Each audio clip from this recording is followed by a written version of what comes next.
I'm not frightening you, am I, duckling? Come here!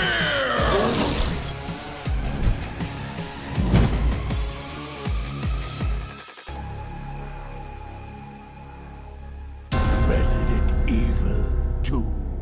Hey, what's up guys? Welcome to the Resident Evil 2 total and complete analysis comparing the '98 original release to the 2019 remake.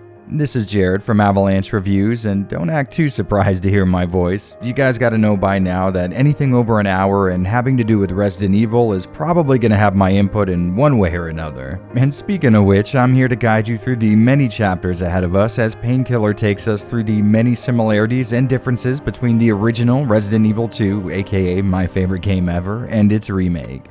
Got it. Now, if you're a first-time watcher, then you're in for a ride. But if you've been following along since the beginning and want to check out the new stuff available in this full-length, ultra-wide video, then you're going to have the chapters available at the bottom of the video for you to check out. Looking for a specific room or section of the game? Just check out the links below and get yourself to where you need to be. Now, I understand that this video itself is going to be quite a bit long, in two different ways. The first would be in the actual length of the video itself, and well, this isn't called a total and complete analysis for nothing. I started this video series in March of 2020 during the first major lockdown, and pretty much took over my life for a couple months there. So everything you see here is what I've already created, re-edited, revoiced, recaptured gameplay footage in the same resolution as the rest of what's on offer here.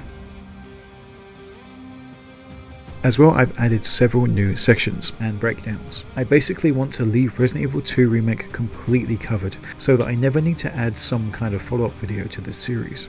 After you've watched this total and complete analysis, there really should be nothing left to talk about when it comes to Resident Evil 2 and its remake. Now, the second way that this video appears bigger is because it's wider, and that's because of the actual width of the video itself, and that is actually relatively easy to explain. Although this game was probably made to be played in 1080p, 1440p or 4K, if you haven't played this game in ultra-wide, bringing that field of view way out, there are quite a few more things worth witnessing, including enemies standing off to the side of the screen and sneaking into action and more. When it comes to gameplay, it's definitely worth taking a look into what led us to this style of game as a whole, and by that I mean what has made Resident Evil into an over-the-shoulder shooter. If you take a look at Resident Evil 7 for example, that title is a first-person shooter, and a great one at that. Yet when it came time to develop and work on a remake of the 1998 release, the devs knew they had a tough decision on their hands. Either make the game into a fixed camera, true to form remake like they did previously, now 20 years ago with the first Resident Evil remake, move into the now well-known trend of first-person shooters like what we see in Resident Evil 7 and 8, or over the shoulder. Very well received originally, now completely tired trend. That was an incredible gamble even back in 2005 when Capcom first made the decision to go this route. What I'm taking a long time to say is that Resident Evil 4 was roughly 15 years ago by this point, and what came after that title was several different versions of that same design, but modified to either make the system better or worse. Resident Evil 2 Remake is a reversion, learning almost nothing when it comes to combat from Resident Evil 7, but instead ignoring what it came up with in the titles that followed up. Resident Evil 6 guns felt useless against the waves of quote-unquote undead, where a single shot to a zombie-like creature would leave them standing wanting more, yet unmoved. As wave after wave of these creatures came at you, your bullets passed through them, and they weren't exactly incredibly difficult to deal with if they did end up passing through your shots, as you could immediately follow up said shot with a roundhouse kick to the face. Same could almost be said for Resident Evil 5. Yet in that title, gunshots would wound enemies, leading you to follow up with again another straight shot to the face from Chris's stupid boulder punching arms.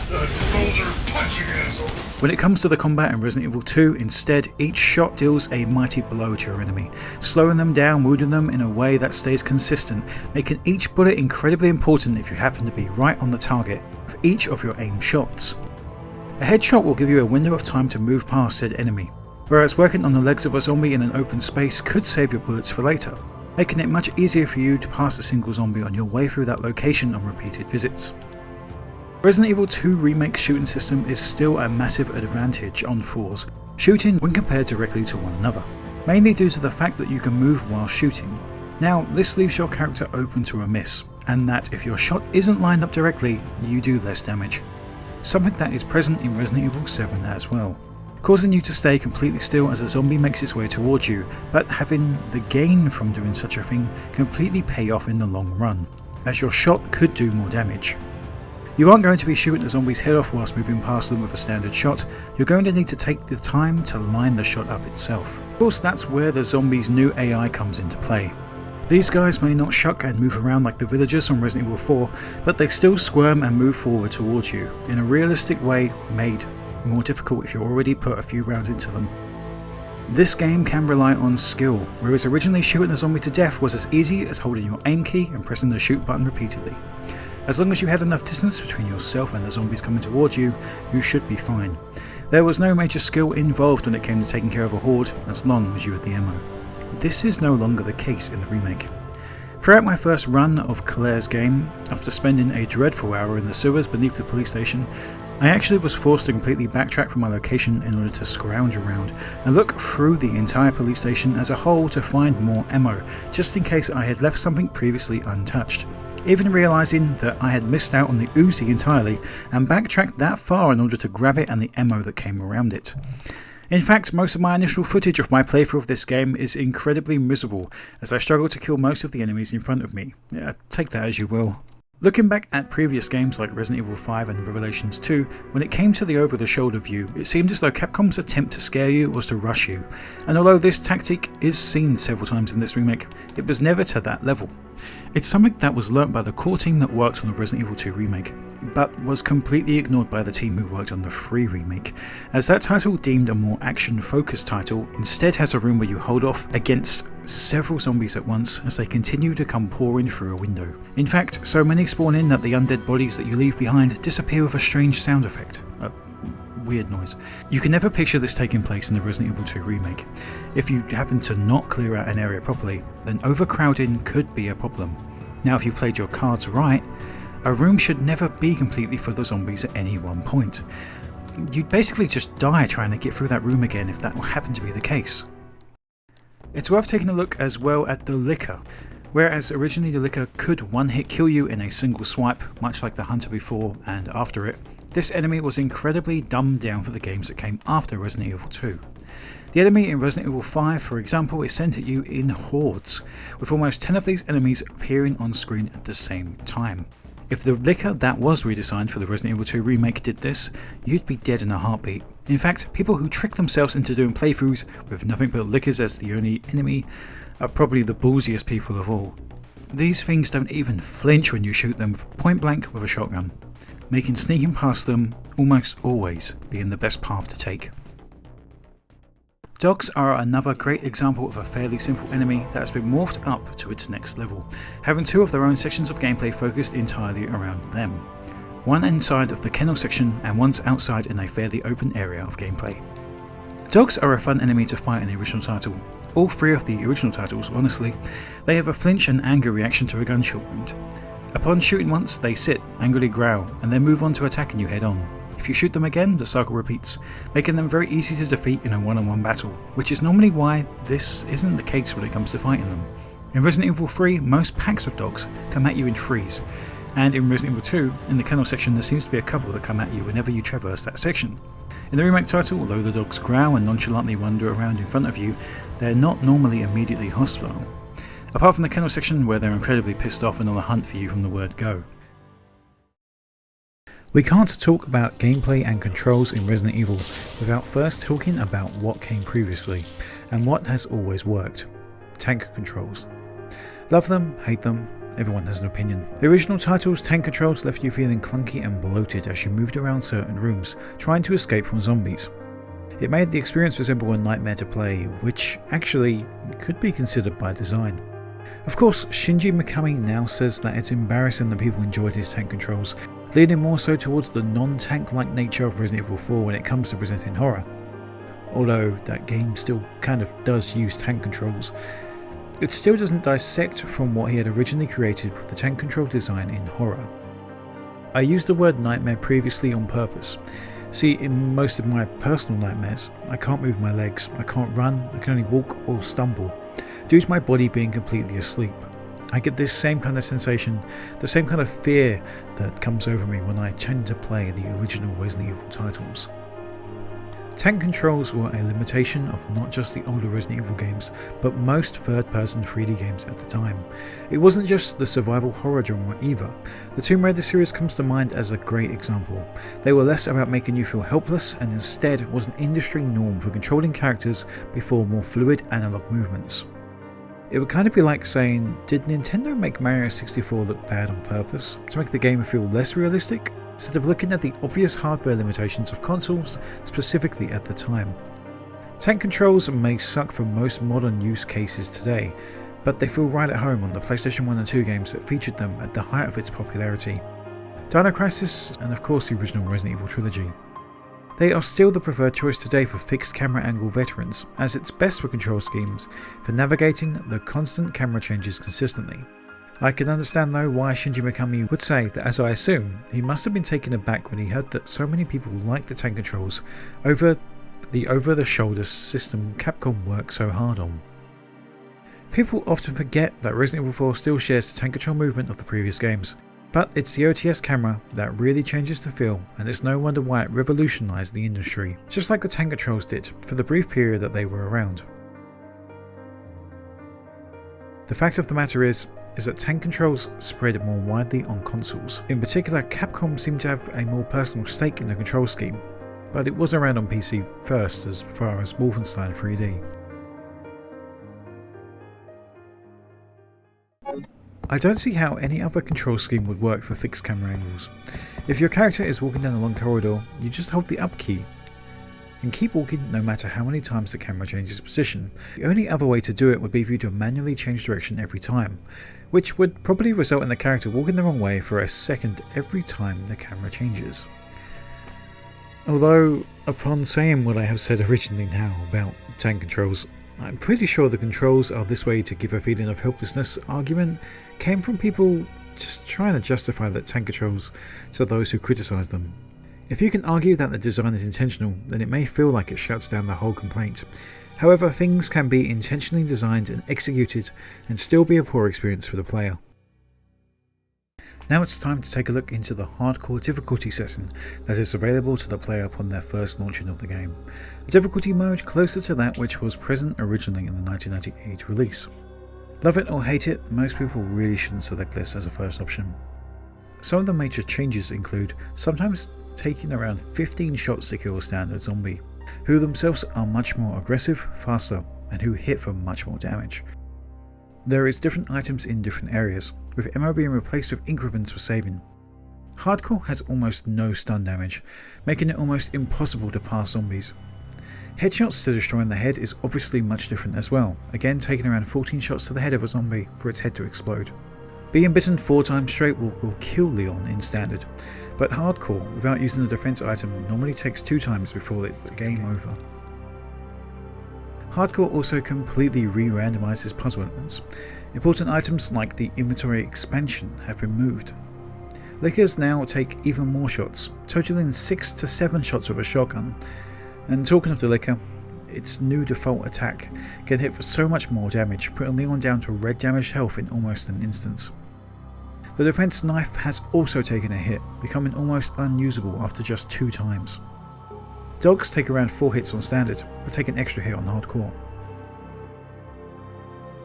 When putting some distance between yourself and Mr. X, he tends to catch up within a few seconds, whereas almost taking double that time on standard. Also on standard, after downing Mr. X, he now stays down for around 10 seconds, whereas on the hardcore playthrough, if he goes down, which happens rarely, after an incredible 5 shotgun shells, he is now up in half the time, regaining his health in around 6 to 7 seconds. He of course can hit and kill Leon in just 3 hits. The 𝕉ℚ can now damage Leon to red health almost immediately, as well as having a new insta-kill move, which isn't seen very often in standard mode. The plant monsters are now incredibly fast, making their way to Leon in around 3 seconds, compared to the standard rate of attack being around 7 to 8 seconds. Mr. X's boss fight at the end of the game now takes 3 rockets on hardcore, compared to just a single one on standard. Also remember that this game has an adaptive difficulty, meaning depending on how well or bad you're doing, the difficulty of the game will be slightly adjusted.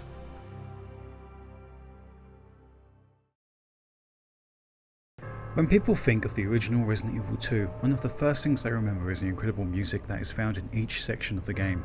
Whether it be an incredibly memorable creepy ambience that would play out as they search for more weapons, or the sound of the undead shuffling about just out of view of the player's camera.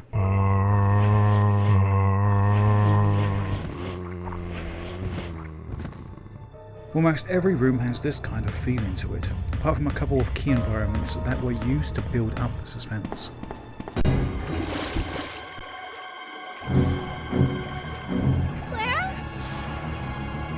Even certain areas had music that would make you gasp at the sheer magnitude of what's playing out in front of you, giving life to a scene that would otherwise seem rather boring, if not for the incredible art on display. The best example of this is definitely the marshalling yard, a rather unrecognisable and dingy looking outside scene with a completely open sky finally being visible after being cooped up inside the police station and sewers for a couple of hours. Stepping into this area is an incredible experience due to the moon being seen and the music that accompanies the scene itself.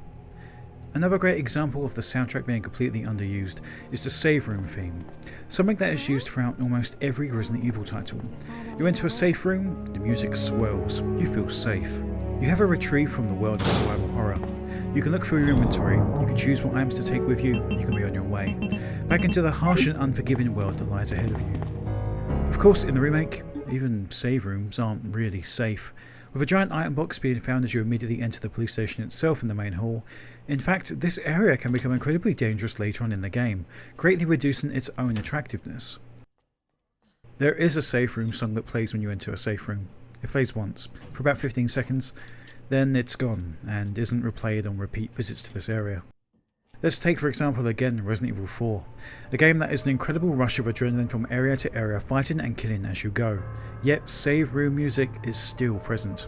The same can be said for pretty much every other mainline Resident Evil game, with 7 having its own creepy ambient save room theme as well. Even 8 has its own nice relaxing save room theme. Funny story, I actually didn't know how to spell reprieve, and the top comment immediately stated that the music was a nice reprieve from real life. So thanks YouTube comments on the Resident Evil 8 save room theme track. Although that guy could be wrong. What I'm trying to say is that Resident Evil 2 Remake is almost completely missing of all of these amazing musical pieces. The original remake soundtrack took the original songs and remade them, bringing them back to life in a new way, making them sound fresh and original to a gamer's ears without ruining the atmosphere that the original title and remake was going for. The main point of the Resident Evil 2 Remake missing its soundtrack is probably down to spatial awareness, just like the over-the-shoulder titles. Resident Evil 4, 5, 6 Revelations all have long stretches of gameplay missing the music primarily or incredibly low ambient sounds, with Resident Evil 4's music coming back into scenes when the action really got hype. Or the opposite, when the game was chilled and laid back, when the musical score of the save room would kick in. The music being missing in certain scenes gave this feeling of isolation that Leon would be feeling at that time in the village, and although the same could be said for Resident Evil 2, it's not what should have happened in a remake, or a reimagining. That being said, most boss fights do have music underlaid, though it's incredibly easy to miss. Each Birkin fight has a different theme, and though the original themes themselves were very strong, these new themes do make the fights seem more fun. The atmosphere in the Resident Evil 2 Remake is primarily created by a dark, blue-looking scene lit by a flashlight, over and over again, something that isn't actually repeated in the Resident Evil 3 Remake, and isn't present at all in the original. In fact, although the original remake for the GameCube chose to make scenes incredibly darker than what came before, it didn't have Jill walking around every scene with a flashlight in one hand to add to the suspense. It just simply was dark. The point of the scene wasn't that it was dark, it was that the fucking house is going to kill you whether you like it or not. When it comes to the Resident Evil 2 Remake, it's important to think about the things that were included, with Capcom obviously looking into what they had imagined the police station would represent originally in 1988, and seeing what they could bring out again for the remake. Take for example this random interview that were conducted in 1998 with the top people behind this project, like Nobuo Shigemura, who was quoted stating how originally he wanted Leon to start the game in civilian attire, and changed when he arrived on the scene after conversing with Marvin. Well, there's Leon's uniform. Sorry about that. While there's Leon's uniform. Leon is wearing his Raccoon Police Department uniform from the start of the game, but originally he was supposed to start out in his civilian attire. There would have been a scene where he talks to his superior Marvin at the police station and then changes into his uniform. It's true that with Raccoon City destroyed, the police wouldn't be actively on duty, so there'd be no real need for Leon to change into his uniform. But we wanted to show his determination to protect both the city and his principals by having him change into his uniform regardless. It was a scene with a lot of meaning. Unfortunately, due to a problem with the CG, it got cut. This obviously is what happens during Leon's A run of the remake. What's even more interesting in these old interviews is the discussion of the zapping system itself, a system that is ultimately completely missing from the remake title. Once it was decided we'd redo everything, I had a meeting with 귲𝓬, and it was at this point that he really settled on the idea of the zapping system, I think. However, for a while we didn't know how to make it work.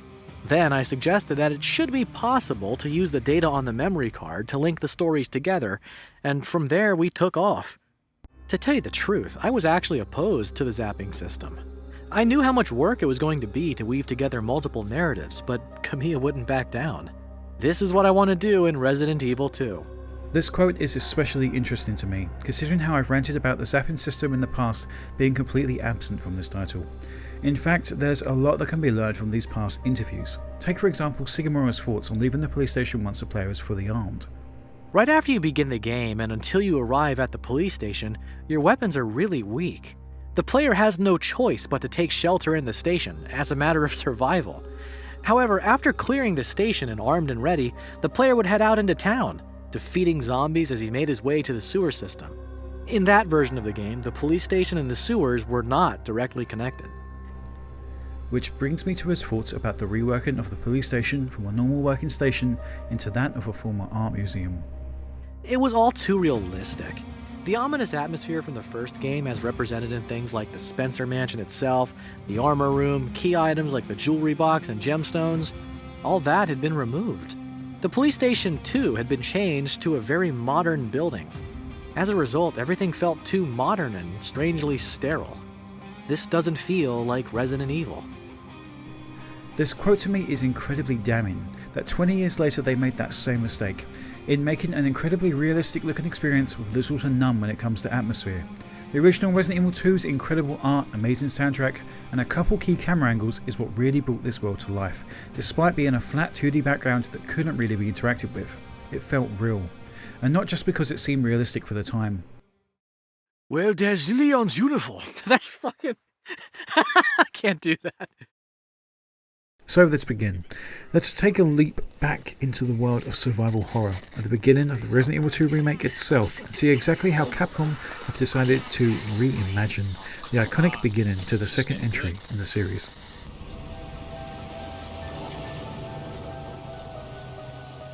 As we begin the Resident Evil 2 remake, the night is dark, the weather is rainy and windy, and each of our characters arrive at the same location, both mere minutes apart.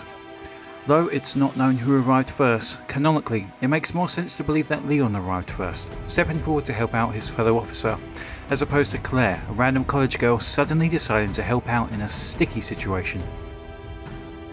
Nonetheless, this whole section plays out exactly like a horror movie, so perhaps it would make more sense that the innocent and unsuspecting Claire would be the first to arrive. Now, something is very clearly wrong with this scene, not just with the blood on the pavement outside and inside of the petrol station, but the police car left abandoned out front is also a rather obvious sign that something is gone wrong.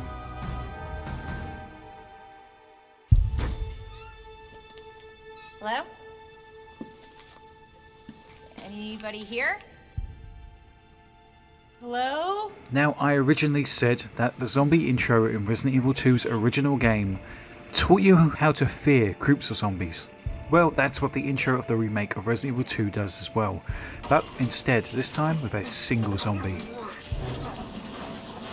Hold still! Excuse me, is everything okay? Stay back, ma'am. I got this. Get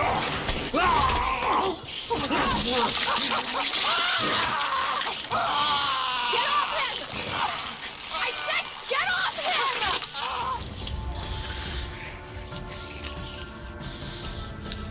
Don't come any closer! The intro to Remake inspires fear and dread into the player, tasking them with defeating a single zombie in a room closed off from the outside and with no lefts or rights for the player to turn or run to. I looked around and unfortunately couldn't find any stats listing this officially, but I can guarantee that a very high percentage of people in this very first room got bitten, and that most people on hardcore died almost instantly.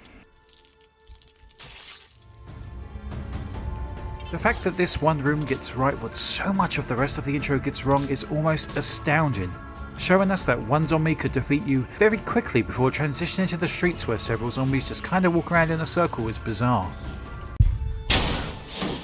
Whoa, don't shoot! Get down! Once Leon makes it out of the petrol station, they meet up in a way that is almost a shot-for-shot take of the original title's introduction to these characters. The whole introduction to the game is completely new in a sense, taking a throwaway scene from the original game and adding some more life to it, and even making it playable. In Resident Evil 2's 1998 release, we do see a truck driver leaving a petrol station of sorts and complaining about a crazy person biting them.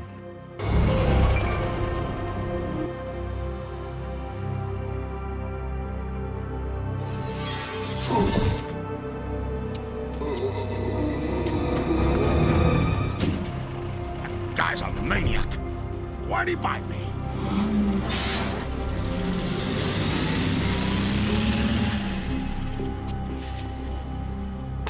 This whole cutscene is fleshed out in the Resident Evil 2 remake, and maybe one of the few instances that they actually decided to add more to a scene and character that is presented, whereas this character has a very memorable line in the original. He has a throwaway, one scene and quick death. We completely move forward without him. In the remake, we actually are shown this character's incredibly detailed face, and even take a look at what himself was eating during this truck journey. A burger. Now, when Leon originally arrived in Raccoon City, the place itself looked completely empty, and whereas I'd normally state that this would be by a design choice, in this instance I think this was totally down to the limitations of the PlayStation 1 and the team at Capcom at the time. Taking a look at Resident Evil 3's incredible intro shows how the city should look, filled with life and enemies all over the place. This was a city once after all, a city filled with life that was overtaken by the undead and destroyed. Of course, it is worth noting that the original intro to Resident Evil 3 shows the city being overwhelmed and destroyed, and this even takes place a few days before Resident Evil 2's intro. There is something to be said about the Resident Evil 2 intro itself, showing us a city that has been completely devastated and completely empty by this point. Perhaps by the time Claire and Leon arrive in the city itself, a lot of the main carnage and rampage of the undead has kind of already taken place, and it's kind of already settled down by the time they arrive. Maybe that's why when they arrive on the city streets they do look completely barren, like Great Raccoon City has just turned completely into a ghost town. Back to Leon's intro, we see that he has stumbled over an undead on the floor, and witnesses his first zombie attack of the night. He takes a few shots at the zombies as they approach, and learns that even after hitting them several times, these monsters just won't go down. Now, whereas the remake we are tasked with discovering this ourselves, Leon's bewilderment over the zombies being unable to be killed, or even put down to a limp, is an interesting development to his character, and that PlayStation 1's graphics engine sure does shine during these pre-animated segments. In the original title, the canon was established with Claire being the first to arrive, with Leon arriving soon afterwards. This is pretty obvious if you watch the two cutscenes back to back, seeing that Claire was inside the restaurant before Leon's arrival, finding a zombie of her own to deal with before Leon arrived to save her. Now, I originally believed that this would be the same story a second time around, with Leon arriving just in time to save Claire from a zombie, and it is. It's just not clear who exactly arrived at the petrol station first. This is one of my main problems with this entire remake premise, taking an already established canon and messing with it for no reason whatsoever, achieving nothing more but confusion amongst the long-time fans of the Resident Evil series. Now, after the petrol station is behind them, Leon and Claire make their way into Raccoon City, in a few shots that make much more sense in the remake, for reasons listed previously. In the remake, the city looks much more alive, with several cars dotted around and even a siren playing out loud giving instructions to people inside of the city to get to safety. At the Raccoon City Police Station. Free food and medical supplies will be provided to everyone in need. Oh my god, this is so unreal. Police station's not much farther. They'll know something. Yeah, but what if we're the only ones? What if there's no No, survivors? they're survivors.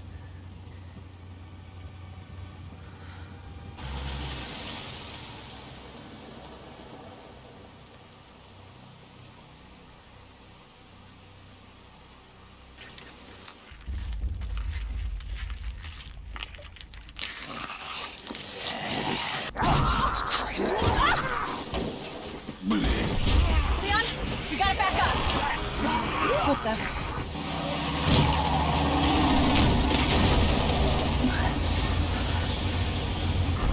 Hold on!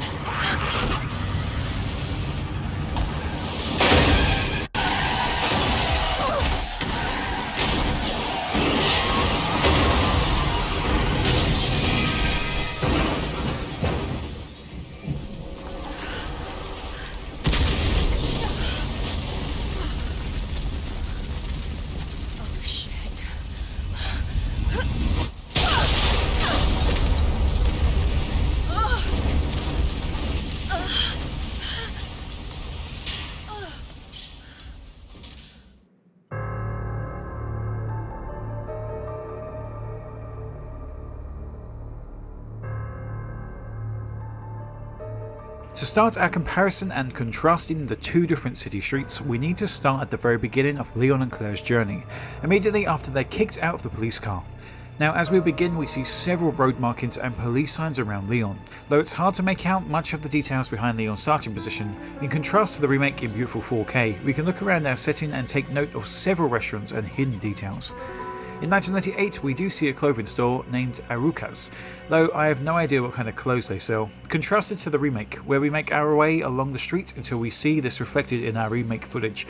Very nice, Capcom. The little details really do matter. As we continue on our journey, we come across Kendo's gun store almost immediately in the original 1998 release. This is a standout to many fans of the original game and is something that sticks out in everyone's minds. In the remake, we do in fact arrive at Kendo's gun store in our Leon playthrough, but not until the police station is almost completed entirely several hours later. And although Kendo can be found inside, this gun store is the complete opposite to what you find originally in 1998, and for good reason. It makes sense that when everything started breaking down on the city, the Kendo store was rushed, stolen and ransacked almost immediately, left destroyed and a complete mess when you find it in the remake.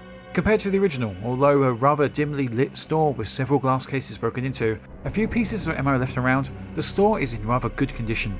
And it isn't until several moments later that Kendo meets his ultimate fate, with several zombies crashing through the store window and eating him right in front of you. Something cool to note is that in Claire's run, Kendo holds a crossbow for Claire, whereas during Leon's run he's holding the much more powerful shotgun. In the remake, we come across Kendo, but he's not the same upbeat, overly positive person that we meet in the 1998 release. He's a broken down man desperate to look after his daughter, despite her clearly undead state. What happens next is an interesting character change, showing 𝓱𝓚 stepping forward and mercilessly offering to kill Kendo's child right in front of his eyes. Kendo, a once strong man, breaks down and comforts his daughter, talking to her in what may be her final moments. 𝓱𝓚. Just let them be. Daddy? Daddy's here. Come here. Okay? Those fucking things outside.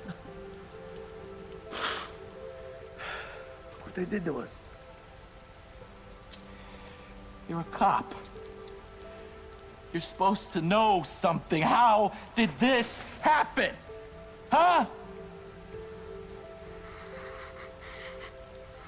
She was our sweet little angel.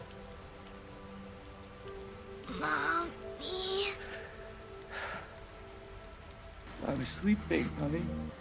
Okay? And I'm gonna put you to bed too, okay?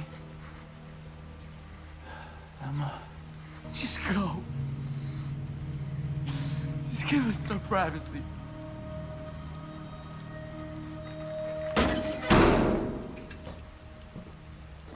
Now, this character change isn't completely out of left field, especially if you've played Resident Evil 3 before, as the character that you meet at the very opening of the game talks about this exact scenario playing out in his own life.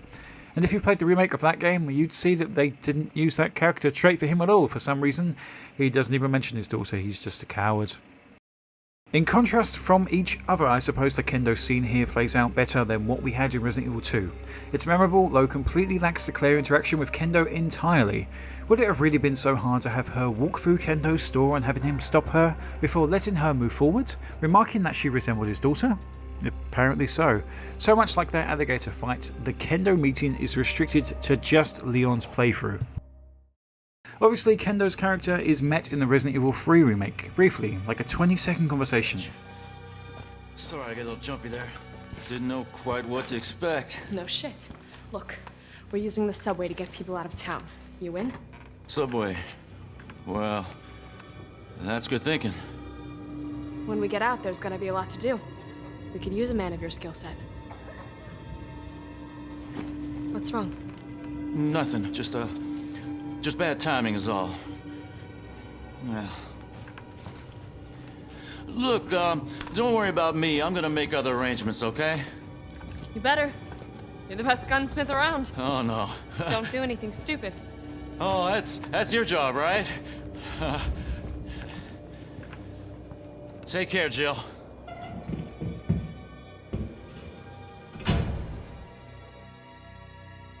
After Kendo has met his demise in the 1998 version of Resident Evil 2, we can approach him and find that he has stopped breathing, and Claire can take his bowgun that laid atop his corpse before progressing forward.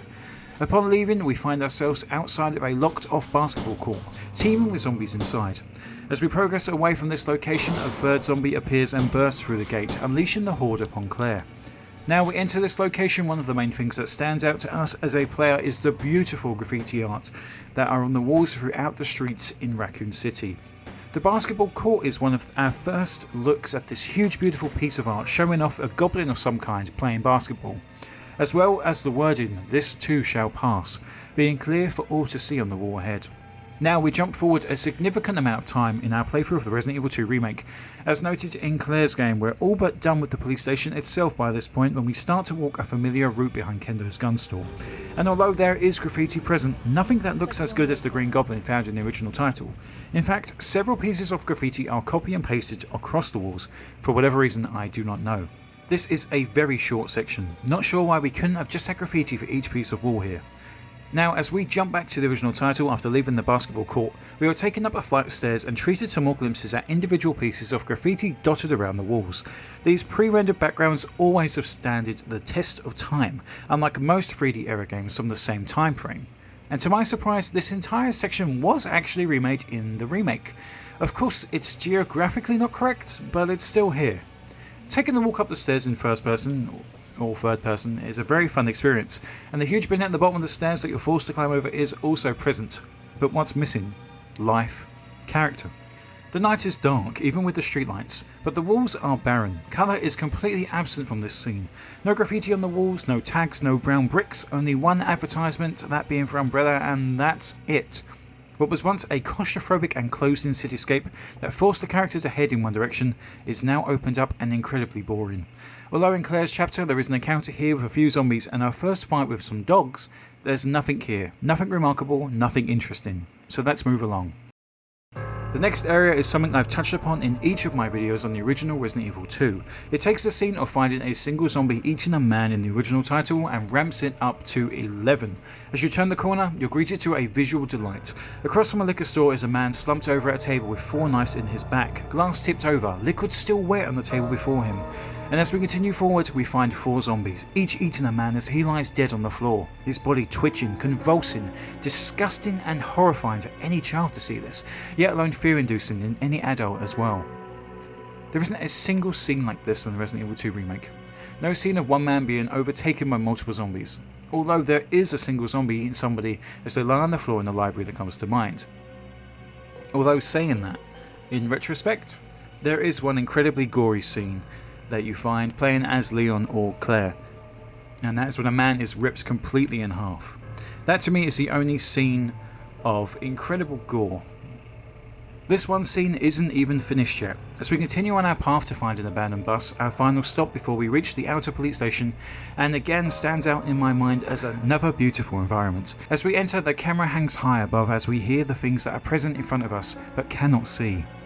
We are forced to aim blindly and take shots with the hope that we take down whatever it is that's coming for Claire. The inside of the bus is modelled perfectly, with a reflection drawn up in the front window of the bus itself reflecting the horrors ahead, and what horrors they are. As we move forward, we see several people left dead at their seats on this bus, a man's body completely rotted away to our left, with blood and signs of trauma on the window beside him. To the right, a man is slumped over, blood on his corpse. There is no sign of life. As we continue forward, we see shots of the bodies from before, but from a different angle. Blood litters the floor of the clearly destroyed bus, and before we reach the front, we can see the bus driver is slumped over in his chair. To our right is a briefcase, unable to be opened or interacted with. There is so much character in this one little hallway that most people will run straight through on their journey. Now, as for the bus in the Resident Evil 2 Remake, we see a single corpse laying on the floor in front of us. Bus driver's gone, yet the windows remain undamaged, unbroken. Another corpse is on the floor, but this rather weird shaped bus is left completely barren, dark and empty. Realistic, some may say, but completely unremarkable. At this point in 1998, we are 2 zones away from the police station itself. The police sprint is almost at its end before we hit this final hurdle. Outside the police station itself is a fire truck set ablaze, crashed into police cars that have been left abandoned by their drivers, whose bodies lay beside their wrecks. In the remake, as we approach the police station, there are cars dotted around and multiple zombies feasting on the remains of the living that are left by the wayside. A school bus sits engulfed in flames, and then you're there, at the front of the police station proper. Back in the original 1998 title, we arrive through a side gate and make our way to the front of the police station through the garden that sits just in front. In the remake, we make our way to this area in the B playthrough, and only in the B playthrough. This garden, as I mentioned, has instead been turned into a mass grave, adding character to a once barren location. Points awarded. And although this area lacks Brad's stumbling corpse, I can't say that it misses him completely. Now for something a little bit different, we are going to be taking a look at the police station approach of that of another title that contains this area of Raccoon City, Resident Evil 3 Nemesis, released in 1999. In this area, the location looks stunning and the gate is rusted and weather hardened, though these areas of the streets are completely barren. Now, this was something that was talked about in detail during my original Resident Evil 2 analysis, but nonetheless, if you make your way from the very start of the game, after leaving Leon's car to the police station without picking up a single item, that means no shotgun for Leon, no bowgun for Claire, and no additional ammo, you are greeted with a special boss fight just underneath the passageway, instead of walking through the garden into the RPD itself. Now, when I mentioned that Brad could in fact be found here, this is what I was referring to. I expected to find Brad ready to fight in the Resident Evil 2 Remake, but instead Brad's final resting place and ultimate final death is witnessed in the Resident Evil 3 Remake instead of the Resident Evil 2 timeline. Though it honestly doesn't make any sense that Carlos was the man that took him down, I suppose that makes more sense than Claire or Leon. Hey, respect where it's due. The scene with Marvin and Brad that takes place is quite touching and better than his corpse randomly stumbling around outside of the station itself. Now, once you're inside a certain save room in the original RPD, we can come across a locker that is locked with a key that you can only obtain from defeating Brad. Now, when I got up to this very locker in the Resident Evil 2 Remake, giddy and excited, I was incredibly disappointed to find out that this locker was empty. Well, not empty, it contains gunpowder, no extra uniforms for our characters. Instead, the only items that were available from launch in terms of costume choices were the extra paid for DLC items, which include the noir and military outfits for both Claire and Leon, as well as the alternative outfits for our base characters given to you after finishing the game for the first time. This is incredibly disheartening, but seeing as the current trend when it comes to games is to cut away extra content and sell it back to the player afterwards, it wasn't really a surprise. These outfits were advertised when you could pre-order the game, and there was also an 𝓱𝓚 skin that was advertised for Claire. Welcome to the RPD Police Station. This is where we are going to be spending the next couple of hours, tearing apart room after room and comparing and contrasting the different areas in as much detail as possible, from the layout to the wallpaper colours and the new stylistic choices of each location. Now, in order to make this easier for you, my loyal viewer, I have of course added some chapters below to help you out with each room or section of the police station itself. Of course, we're going to start by taking a look at the main hall, then on to comparing Marvin Branagh and his reflection across both Leon and Claire's campaigns. Then we're on to the corridor where you originally meet the Licker in the 98 release, as well as the RPD meeting room that's found on the first floor immediately after.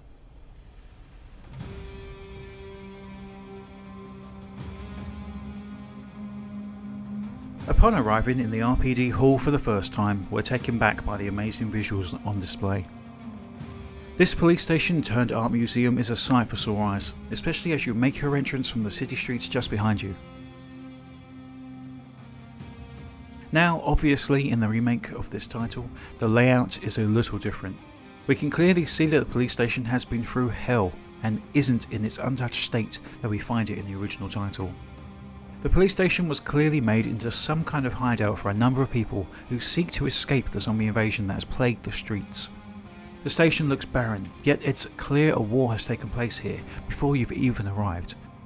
Every corner of this police station has been used, with shelves, beds and quality of life things added to try to help the people who obviously stayed there previously. The second floor is able to be accessed from the very beginning of the game, which is not something that happens in the original title, with this section clearly being off limits on the entrance of the police station itself. Now, the shape of the police station is obviously very different, but is this change for the better? We now have a huge puzzle piece front and centre, and surely that would be something most people would notice and comment upon on their entrance to the police station itself. Hey, what's this? Why is there 3 huge coin-shaped slots in the statue? Now for a full comparison, let's take a look at this station made to the PlayStation's original shape and design in the Unreal 4 engine.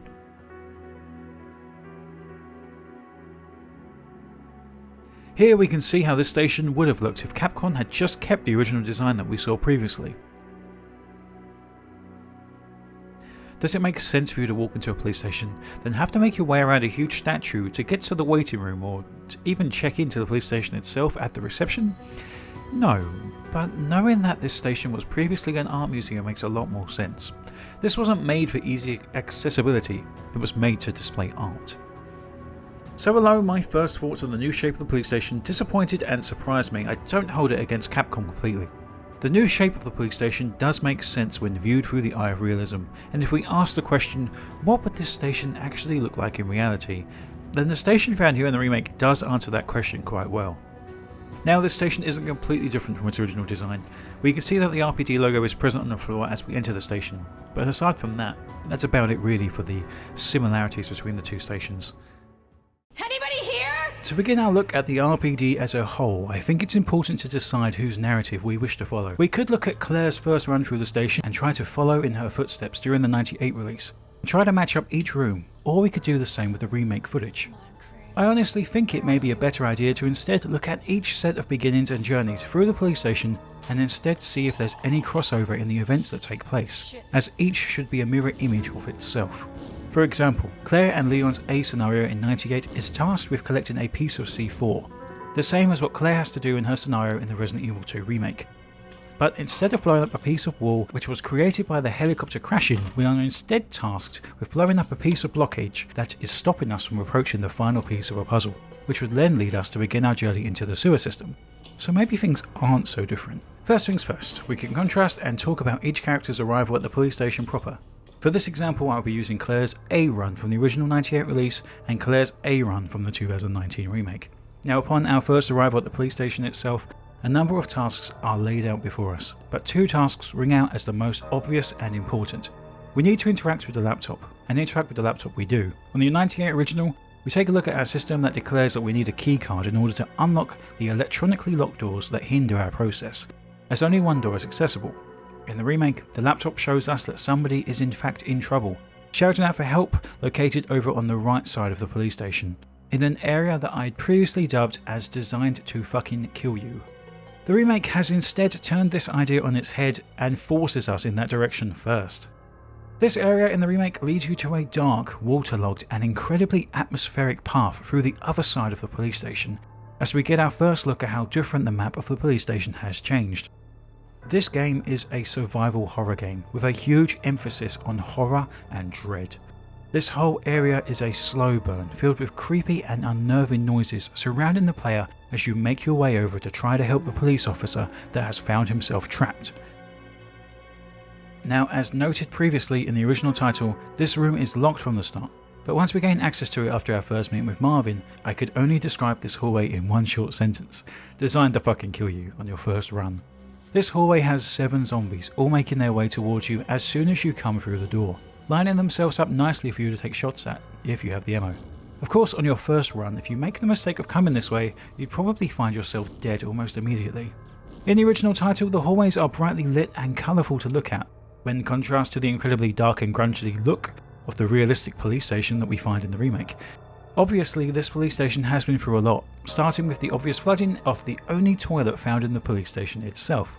See, the original had the right idea by not having any toilets in the first place. No toilets means no flooding. In the original title, the hallway that we progress through is split into several different sections, but on the current generation of consoles we need not deal with loading screens, so there is an obvious lack of doors separating us from the other sections of the police station. So what was once 3 to 4 loading screens and door transitions is now one run through a dark and blue tinted hell.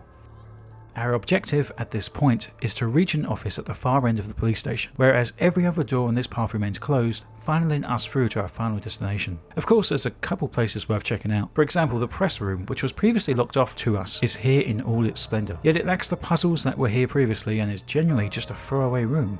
There's no reason to enter here at any point in the game. Open up! And as we turn the corner, the offices, which stand out as one of my favourite rooms in the original Resident Evil 2, are locked for now.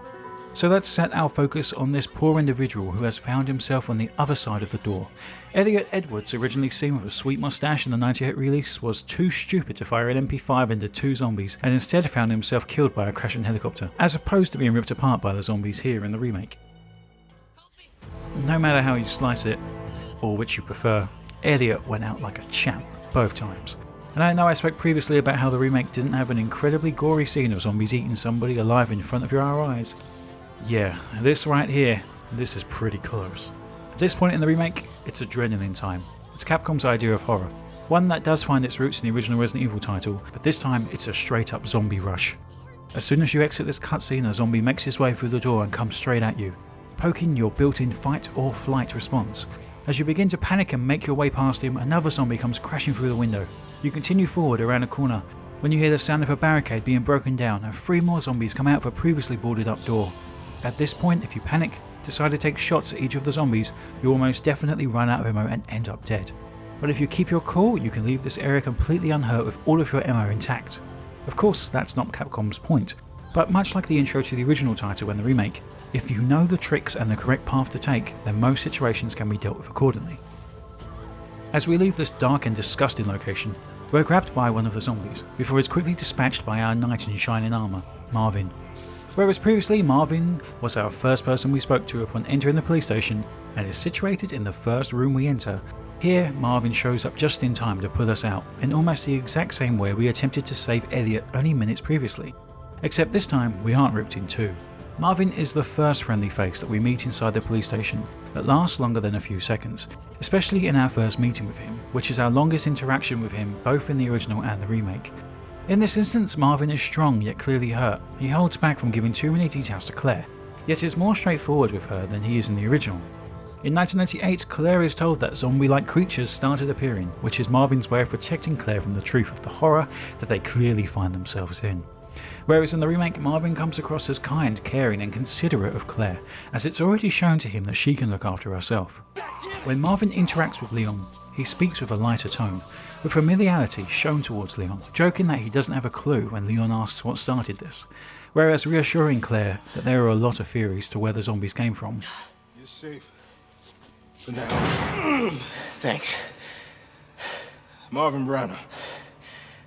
Leon Kennedy. There was another officer I couldn't... I'm sure you did what you could, Leon. Not a clue. But honestly, all you need to know is that this place will eat you alive if you aren't careful. I'm not gonna be around long. Once I find Chris, we're out of here. You really Chris's sister? Yeah. Why? Did you find something? He's on vacation. Europe, I think. Left weeks ago.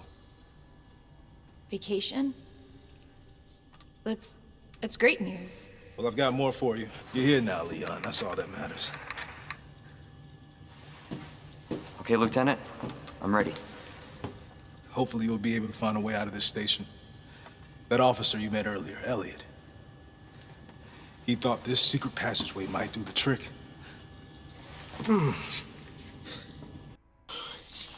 Hey. Hey, we should probably get you to a hospital. Oh, forget about me. I can take care of myself. No, I am not the priority here. Lieutenant, I'm not just gonna leave you here. I'm giving you an order, rookie. You save yourself first. I'd come with you, but I'd just slow you down.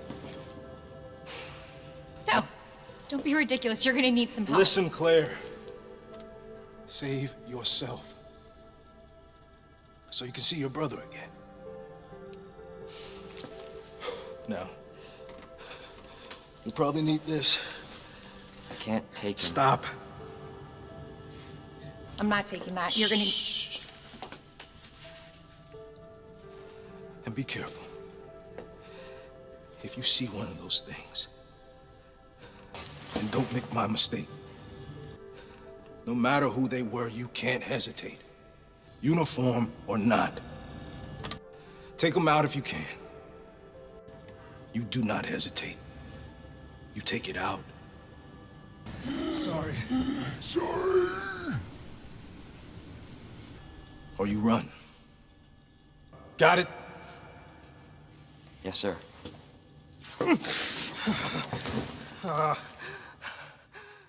Nonetheless, Marvin's new character is written extremely well. I very much like the care and worry that we find in his eyes, in the way that he talks to each of the characters. It's a very good way of taking something that was basic and turning him into an almost whole new character. In fact, when I replayed the original Resident Evil 2, I found myself missing having Marvin hanging around the main hall as someone to drop into and keeping an eye on him between dealing with the countless zombies left still inside the halls of the station. Now, this rewriting of Marvin's character and the story of what happened between the original Resident Evil and the events of Resident Evil 2 lead me to make up my own theories of what has taken place. Marvin believes that Chris is on vacation and mentions Europe, which is where Chris in the original timeline of events made his way to alongside Jill and Barry in order to fight Umbrella. Yet in this new timeline, it would appear that Umbrella has already covered up Chris's location and disappearance.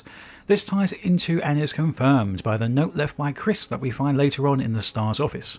It's gibberish. It's a joke. It's making fun of Chris's character in a way that makes it pretty obvious to us that Chris didn't write this. And unfortunately, that's pretty much all we have to go on. Perhaps this will tie into Capcom remaking Resident Evil 1 again, or even something else to explain his disappearance. There you are. Come here. Take a look. Yes. I knew she'd make it. Oh, you know her? Yeah. Name's Claire. I came into town with her. You can get to that courtyard. Through the second floor. East side. I'm on it.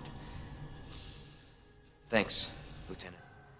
Who are you? Oh, you must be the new guy. Leon.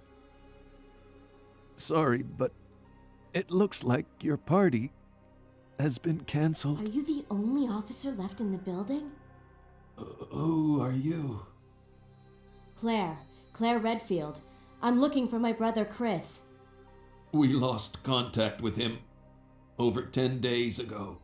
Chris, Jill, Barry. Every last STARS team member has disappeared. About 2 months ago, there was this incident involving zombies in a mansion located in the outskirts of this city. Involving these zombie-like creatures. Umbrella was behind everything. They risked their lives to reveal the truth, but no one believed them. Are you okay? Don't worry about me. Just rescue the survivors in the other rooms. I'll go. But? Just go. Fine, but I'm coming back for you. Just hold on. Just hang in there. I'll be back soon. So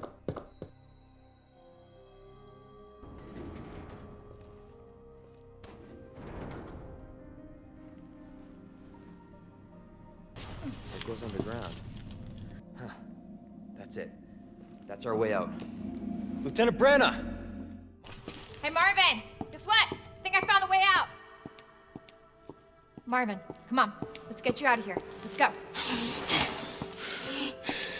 Hey, Marvin. We need to get you to a hospital right now. No, save yourself. Are you okay?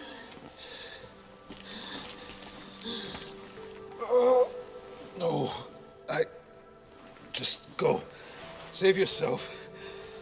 Come on, it's bad. We gotta get you to hospital Please, now. Claire. both know how this is going to end. Go! Look, we can still make it out of here together. Just give me... It's too late. I tried, Leon. But I couldn't stop it. Come on, it's bad. We gotta get you to hospital Please, now. Claire. We both know how this is going to end. Get out of the city. I can't just leave you here. Claire, please, go. Do this for me.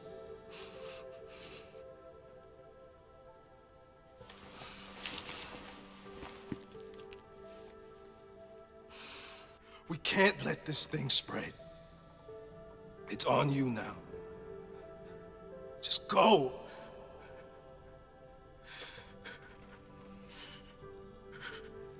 I understand.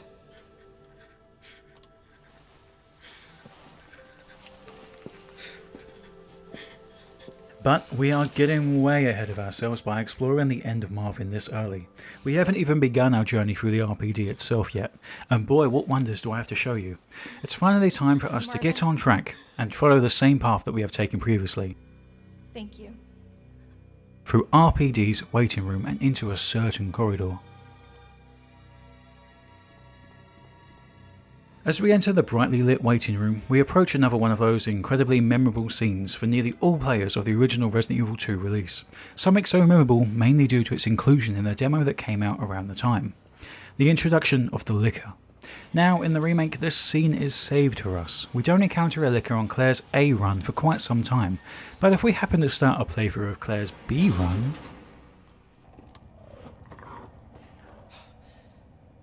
Hey, they actually paid tribute to the original, which is weird. No idea why this has been moved to here and not in the initial run.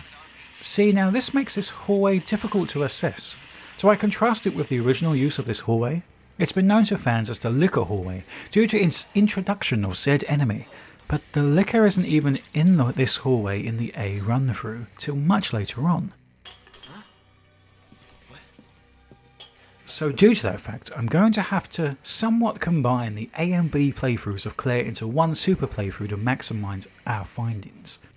So obviously in the first walkthrough of this corridor we're treated to some incredible sights, with some amazing gore on show, some of the best this title has to offer in fact, but little else. Sure, it's scary, has a couple of zombies that pop up in the windows to scare the player, as well as a fight with a zombie or two, but in terms of impactfulness, it really doesn't compare to the original.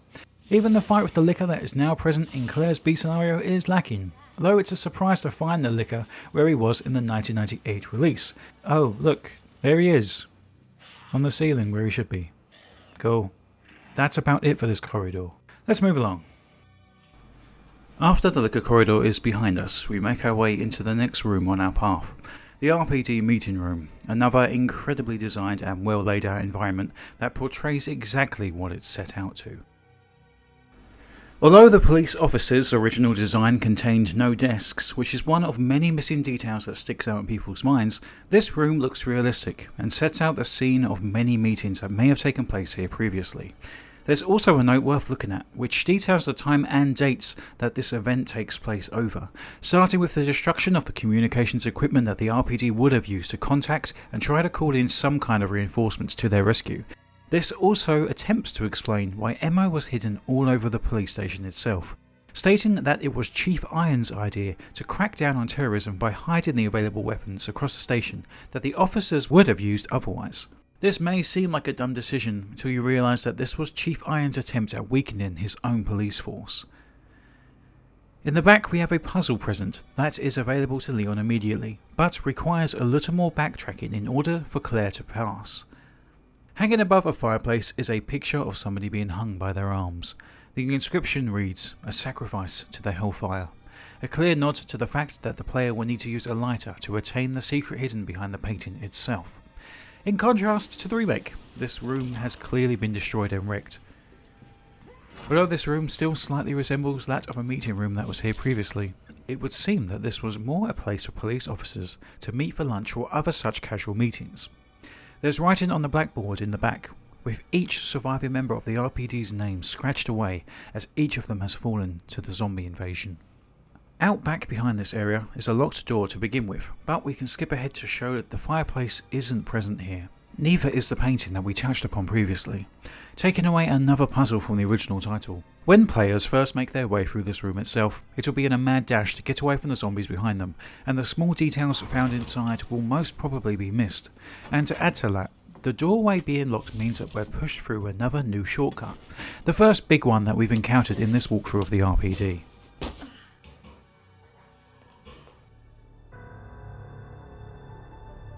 As we're chased to our next destination by the incoming undead thrashing away at the windows behind us, we're forced through an unfamiliar route.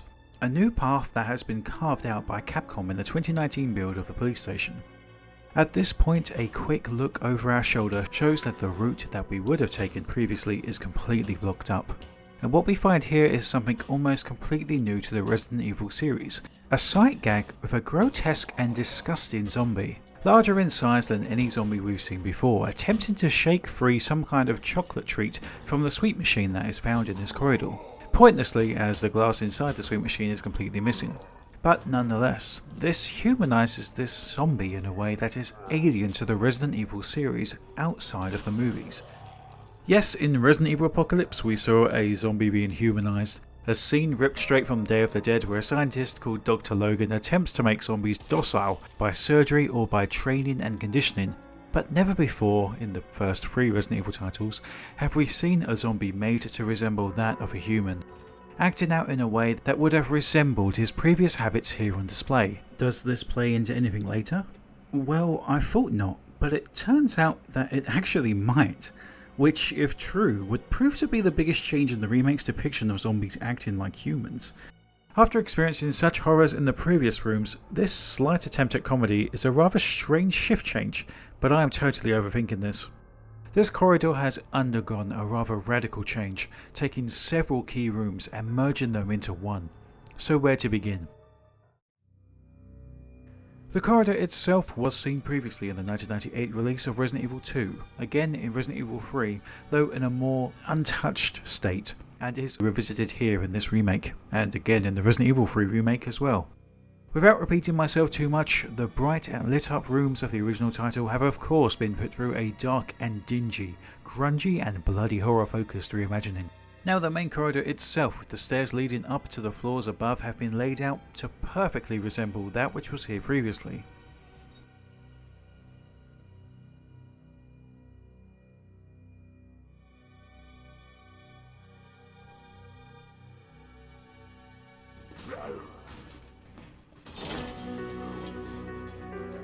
And the safe room inside, though lacking the previously mentioned special outfits to unlock, is also present and resembles an exact copy of what was seen in the 1998 original.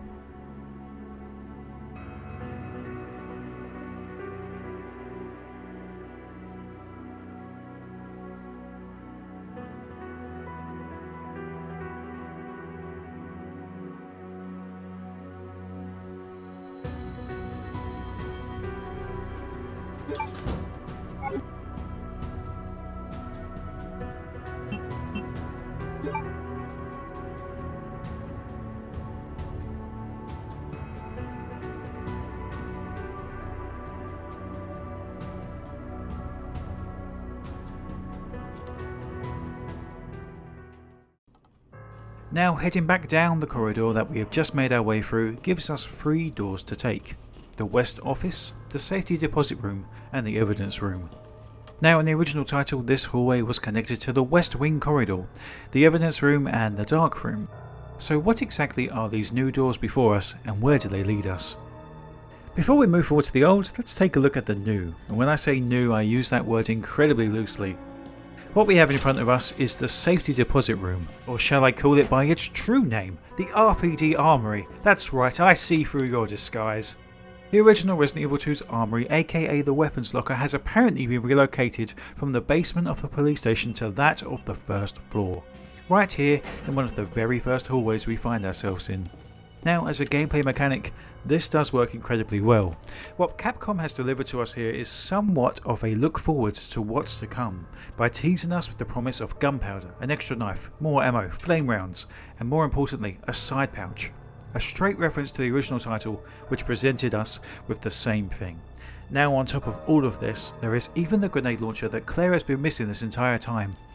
Now, what's so smart about this puzzle is that it shows us what we can achieve if we happen to come across the missing parts to complete the locker's set of keys. And the main difference, which I have spoken about previously, is the importance of the weapons locker in the original title.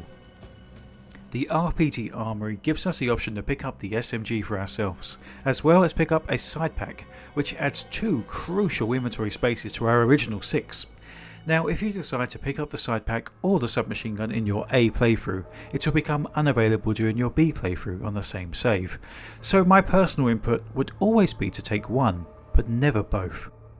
You may not know how much you may need one of these items during your second run through the RPD Police Station. Though the submachine gun in itself is a crutch, it takes up 2 inventory slots and lowers your end game ranking.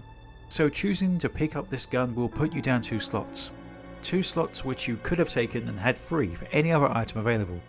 Of course, you could just be greedy and take both for yourself, only to curse later when you find yourself in trouble.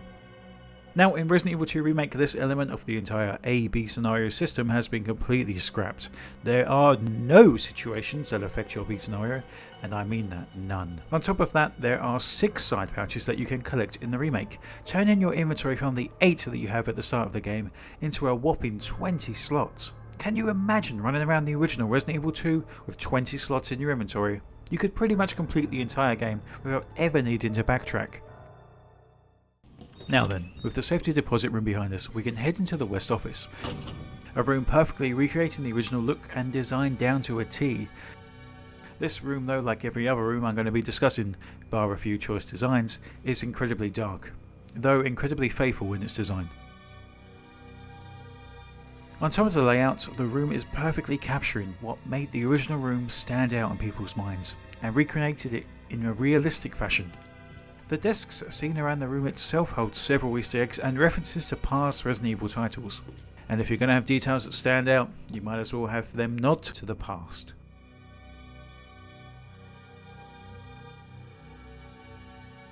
Of the 7 desks that are on offer here, there are 7 officers who are named, starting with Neil Carlson, a police officer referenced in a file found in the sewers about recovering a piece of C4. Elliot Edwards, our beloved, super gory, death-having star of the classic title, as well as the remake. David Ford, somebody who has left several notes around the police station of interest, with a rather interesting backstory involving alcohol and drinking as the zombies ate away at his fellow officers. Marvin Brannick, who we covered in Part 3 in great detail. Rita Phillips, from Resident Evil Outbreak fame, originally told to be the woman who found a way out of the police station when no others could. Though with Marvin noting that David was right about the statue being a way out, this may have been rewritten here in the remake. Though a file inside the West Office directly contradicts what Marvin stated, with Elliot referencing that Rita mentioned a path to the sewers. George Scott is another really interesting character whose diary spoke about his concern over a friend that began to turn into a zombie before his very eyes. A diary that stands out as it's incredibly close to the Itchy Tasty diary from the very first Resident Evil. And on top of that, we may even have killed George Scott, as the zombie found in the West Office itself was sitting at George's desk.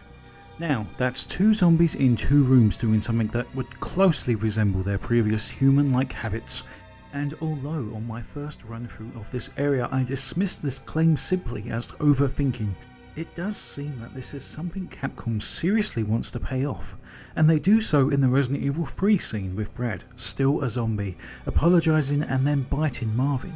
This is unheard of in the original trilogy of games, and will definitely be something I'll be looking for more proof of as we progress through the following areas.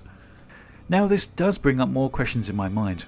Do police stations normally home only 7 officers on their staff, complete with 7 desks? Well, I'm sure there's more, as there's the STARS office upstairs, and there's countless police zombies all over the place, especially in the original, as well as Resident Evil 3. And where's Kevin Ryman's desk? How does Rita get a shout out from the remake, but not one of the main playable characters? the only other man to have worn a uniform similar to Leon's. But let's not get caught up in petty details that are missing in the remake, otherwise we'd be here all day. Before we stray too far from our current objective, I think it's important that we take a quick look what is behind door number 3. Although obviously locked from the beginning and serving as a quick shortcut for later on in the game, this room found here connects us to the operations room and the records room. A room again quietly recapturing and revitalising a room from the original in an attempt to make it look more realistic and up to current standards. The records room in the '98 release is originally home to a puzzle that rewards the player with a crank, making it stand out as an important location for that reason only. When Claire or Leon arrive in this location, it's a quick breath of fresh air, saving you from the fight with the licker if you left it alive in the hallway. And seeing as the crank puzzle is missing from the remake, it's instead a room that gives Claire or Leon an item that instead completes the library puzzle. Though most people will find that by the time they get to this room in their playthrough, they're met with a battle with Mr. X, cornering them inside this small and claustrophobic room. Now, on my first go into this room whilst playing through Leon's B scenario for the first time, it was a quick in and out as quick as humanly possible whilst taking as little damage as I could, despite this room having no enemies. By the time you realise that you have to make your way back to this location, it's when this hallway has already filled to the brim with zombies, repopulating this once empty hallway. But with that room out of the way, that does lead us to the end of the west side of the police station, at least on the first floor. And I've got to say, in terms of revitalising and reimagining the appearance of the police station itself, the west hallway is a really good starting area. It does take what makes the '98 classic stand out and kind of bolsters its appearance, whilst making key changes to the layout of the map itself. To recap, in the original Resident Evil 2 title, we are tasked with making our way from the RPD hall after meeting Marvin, through the liquor corridor, through the west hallway, and up the first flight of stairs that we see, into a rather beautiful looking hallway with incredibly dark images on the walls, though a still brightly lit area. We come across our second puzzle, the first being the previously mentioned lighter puzzle found in the conference room, and this here being the first one that Claire can actually complete. It's a rather simple one to get us started, where we move 2 statues into positions on the floor in order for a gem to be dropped from the statue in the middle. A little contrived for a police station to have, but an art museum, yeah, still pretty unneeded. After this hallway is behind us, we find ourselves in an incredible room, the STAR's office itself. But before we get there, let's jump back to the remake. Where is Claire's journey compared to this point in the game? To begin, we head up the old familiar staircase, but things aren't as clean-cut as they were in 1998. Immediately upon reaching the second floor, we're greeted by the sight of another dead police officer sitting against a wall. This one doesn't remain dead for long if you attempt to approach her, but otherwise just leaving her seated on the ground will do for now. As for the hallway itself, it's completely blocked off by several items, making the hallway to the STAR's office completely inaccessible. That is unless we take a quick turn and check out the men's locker room. Inside we find a mini puzzle, one that gives us with the key to the locker downstairs, as well as several other lockers in the men's locker room itself. And for some reason, one of the lockers even holds a member of the undead. No idea how he got there. You see, there's certain rooms like this that force me to play the Resident Evil 3 remake, or at least look up footage, but it feels awful knowing that I have to play another game in this remake trilogy in order to make more sense of what's on offer here. If you play the Resident Evil 3 remake, you find a written note by Wes Drucker, the man in this locker. He locked himself inside said locker after receiving a bite. Okay, cool, sounds good. Until you realise that he doesn't reanimate in the Resident Evil 2 remake, he just lays there for the entire game. So apparently this man was bitten, died in the locker, and didn't come back as a zombie? Doesn't that seem strange to anyone? I feel as though I'm going to have to make an entire video just detailing the apparent retconning that Capcom are already going through with the Resident Evil 3 remake of certain details in this second remake, and that seems kinda crazy to me. There's a hole in the wall in the second remake, so surely it must have been that Carlos destroyed said wall in the third remake. I'm not going to constantly go over this right now. I don't even own the Resident Evil 3 remake. It just breaks my mind, and now I can't do math anymore. This hallway was obviously blocked by officers in an attempt to stop the undead from getting through. Then Carlos arrived, blew a hole in the wall, which caused the steam to shoot out, making our journey through impossible. So we're forced to find a way around. On our way up the staircase, something stood out to me that wasn't here previously. The staircase itself. The staircase found here now goes all the way up to the 3rd floor, though this area of the police station seems dark, dusty, and rather off-putting from the other sections of the police station itself. Now as we progress further, hey, it's the original liquor scare that I missed so much in the first hallway. So it's present in Claire's A campaign after all. It's just not where it was previously. Anyway, as we continue through, we find ourselves in an attic-like room, filled with mountains of what I can only assume is mould. Inside this room is also a cage, where the final piece to the puzzle of the main RPD hall rests. Now, why exactly is the statue boarded away? A nearby memo explains, I boarded all those filthy pigs up in a steel pen and set some C4. All they gotta do now is detonate it, and sayonara, suckers! The file, originally titled as Some Guy's Scribblings, is obviously written by the now deranged Chief of Police, but that's enough of this room for now. See, if we continue on our journey, the only door out of this room leads us directly into the library, another location that ties us into the old layout of the Resident Evil City Police Department. The library itself is a somewhat on-point recreation of what was here previously, complete with the puzzle found in this room. Obviously, it's been reimagined to look like an actual library, but nonetheless, it's very well lit, unlike every other room I've shown so far, and is home to at least 4 zombies ready to fight. The library in the original Resident Evil 2 isn't visited until after our first stop off in the STAR's office, and is a rather barren environment. It's a beautiful sight to see and again makes more sense in an art museum, whereas the library found inside the new version of the RPD is very clearly that. It's a library. Do art museums have libraries inside them? Well, this one does, and the scare that takes place here with Claire falling through the floor is also present. Though this time it actually makes more sense to complete the puzzle. See, when Claire falls through the floor, her path is completely blocked off, so completing this puzzle that's found here is necessary to proceed forward, whereas in the original Resident Evil 2, completing the Brain Scratcher gifts you with a piece to a puzzle that is completed in the Chief's office, much later on in the game. So again, the rearrangement does make sense. Now the library is connected to another room which again would make sense inside of an art museum. You can just imagine people walking through, taking in the art in rooms like this, and gives us with a second medallion used to complete the puzzle found in the RPD hall. And that's about it for the west side. Obviously we do need to go over the STAR's office, but I feel like if we're following along with Claire's path, it only makes sense to backtrack to this location and go into full detail on it later on.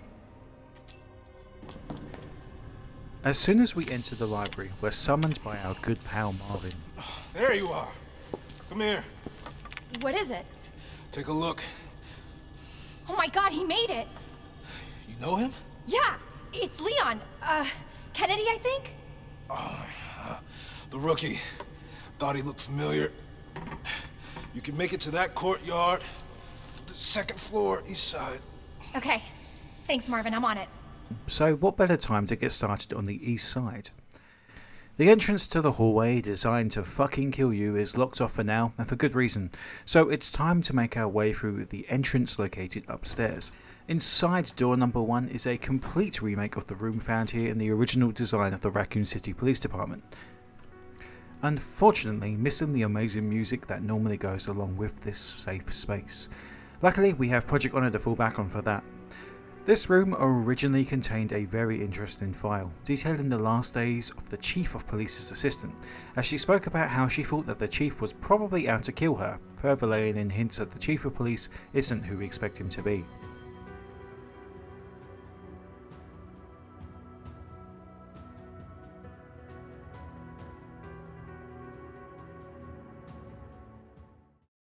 In our first hallway beyond this save room, we hear the sound of a helicopter just out of range of view, and as we make our way through the hallway itself, we are greeted to the sound and explosion of the incoming crash.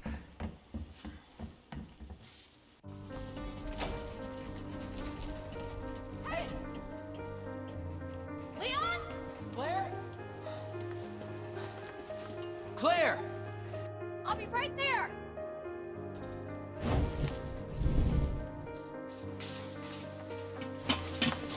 Claire! It's so nice to see you. We really gotta stop meeting like this. You alright? Police chopper just came out of nowhere. Yeah. I'm fine.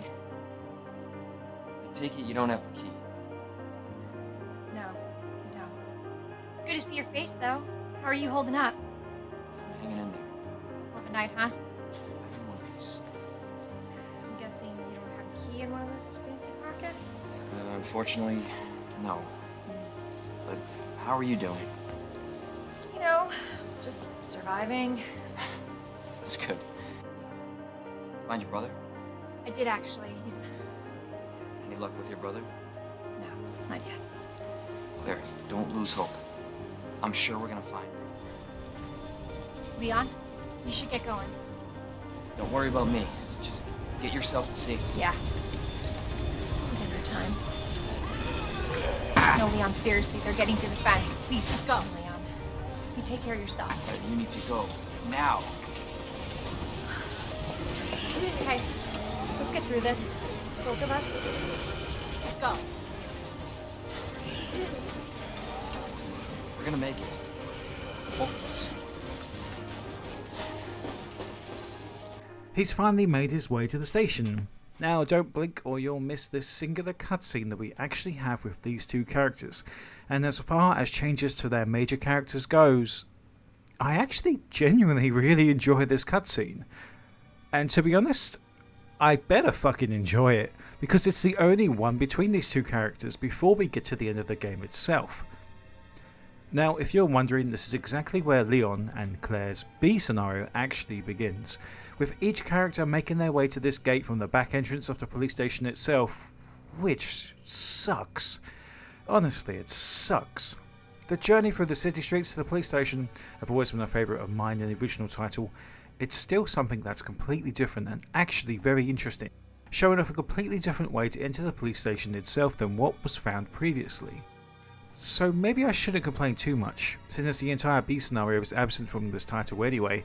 The huge loss outweighs the little pieces of missing content, but nonetheless, this area of police stations outside is completely unavailable to be entered during Claire or Leon's A scenario. And honestly, if we're nitpicking scenes, Leon definitely could have just climbed the fence, if not for the imploding helicopter alerting the horde of zombies from the outside area. Claire, here aged 19, comes across like a horny teenager that she is, and I think that's brilliant. If there's one thing that comes across in this remake trilogy of titles, it's that the stars of Resident Evil games fuck. And that's new. Completely new. They never fucked before. Of course, Leon's love isn't returned, as he falls for a certain Asian that we'll meet later on in this timeline, but nonetheless, whilst we're on the topic, I'd like to talk about the relationship scene between Leon and Claire, and as I've said already, I really do love this scene between the two of them. The chemistry is great. But I'm sorry to follow up every single positive with a but. There are several pieces of content completely missing from the relationship and friendship between Claire and Leon in this remake. Sure, they don't interact a ton of times in the original, but much more than is seen here. As we make our way back inside, we are greeted to the sight of a burning zombie, something that is incredibly memorable from the original title's visual, and honestly still holds up to this day. The fire in the Resident Evil 2 remake does look great, and Capcom's new Resident Evil engine is an incredible sight to see, working overtime here on this game as well as in Devil May Cry 5. Our next stop on Claire's A run is into the hallway designed to fucking kill you, where all the zombies I ran away from hours earlier are still here waiting for me, as well as Elliot's body, which remains here for the remainder of this run. Up next is a room that is actually one of my favourites. It's the Star's office. In the original title, this room has no music and a handful of zombies, placed on very strategic places in this room in an attempt to murder you. Above we see the air conditioning unit buzzing away, something that for some reason is actually turned off in the remake. What's really interesting to me watching this footage back is how there seems to be so much more detail and so much more character, as well as so much more colour in the original 1998 footage. Now, it's pretty obvious by this point my incredible bias, but just looking at the old 1998 footage, looking at the browns, how much richer they are, how much more realistic the 1998 footage looks, especially when you compare it to the current kind of graphics engine, where all the colours are incredibly washed out, where the lighting is completely washed out, where everything is dark, and in an attempt to be more realistic, it's almost as though we've lost something there.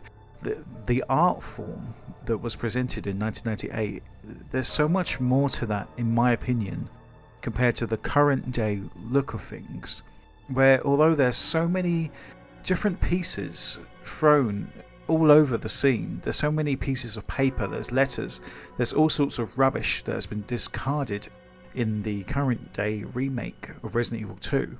But then when you go back and when you think about those scenes, when you think about those rooms, you don't remember anything.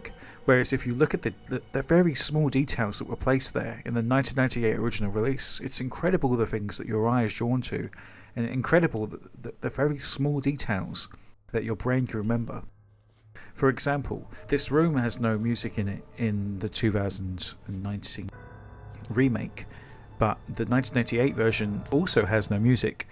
All you can hear is the sound of the air conditioning buzzing above, and that to me, like, that stands out in my brain all these years later as being something so special that something as simple as that can stand out to me is pretty incredible if you think about it. Trying to make this room look as realistic as they could, but they ended up going in my opinion, the opposite direction from what they wanted to actually achieve.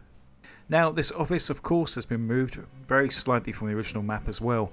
Whereas this room held the entrance to the outside as well as the basement inside of it, it is now just a tiny bit smaller, and the entrance to both of those places has now been shifted into the hallway itself. This actually makes sense, so I'm fine with it.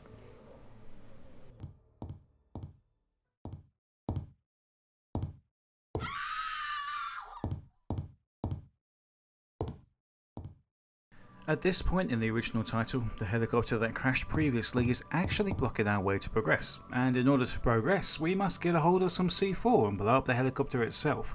Now this of course is mirrored in the remake, where we're forced to blow up a small piece of wall in order to get a hold of the final medallion that will grant us access to the sewers that are below the police station. Let's not read the last page of this book first. The next room that we need to access in the remake is the art room, an impressive room which again is faithfully recreated and rather bland. The puzzle itself is closer to that of the puzzle that's found in the hallway in the original title, more than the puzzle that's actually supposed to be in this room, but nonetheless. If we continue our look at Claire's original run from 1998, it's at this point that we're forced to put poor Marvin out of his misery, a scene that doesn't really play out at all in the remake until much later, where you find a zombified husk of Marvin stumbling around. The emotional goodbye to Marvin is before we ascend into the sewers, so finding him as a zombie is just a right, he's dead moment rather than a crushing decision to put our friend out of his misery. Luckily, the door to our next location is directly in front of us, and we're actually led to a familiar location, the STAR's office itself.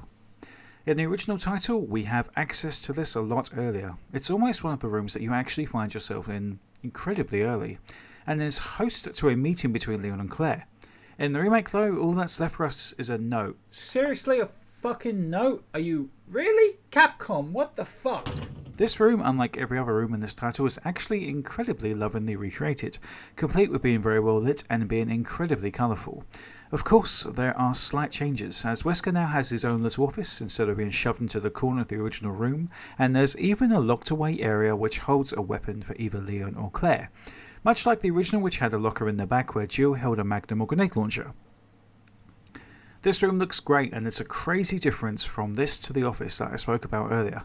Whereas that place was blue, dark, depressing, bland and boring, this place, greatly lit and complete with an ambient soundtrack, just goes to show what Capcom can actually accomplish. This feeling of nostalgia is realised if they really wanted us to feel it. To recap, we blew up a piece of a wall upstairs on the newly added section of the 3rd floor, which parallels to exploding the crashed helicopter in the original. Of course, that's after we doused the fire that is raging inside of the helicopter itself. This section in the remake is actually coming up later, but it's much after the basement, in about half an hour of gameplay or so. We also said goodbye to Marvin and headed down in a secret passageway. So everything I'm about to cover is either all remixed or reorganised content from the original. To simplify that, everything I'm about to talk about is the lead up to meeting Chief Irons, whereas in the original title you meet him immediately after blowing up the exploded helicopter wreck. As we begin our way down into the basement area of the police station, we get a look at an area that is entirely new. Before, the basement and sewers were easily accessible from the surface and didn't require 3 random medallions that opened a secret passage in the middle of the police station's main hall. It was just a staircase and a couple of different ladders leading us down. This whole area is framed as though it's Chief Iron's secret access into the Umbrella Labs via the sewers themselves. But again, that's getting ahead of ourselves. For now, let's take a look around the basement proper.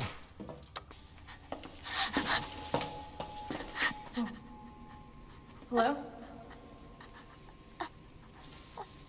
Hey. It's okay. I won't hurt you, I promise. Do you need help? Here, you can take my hand.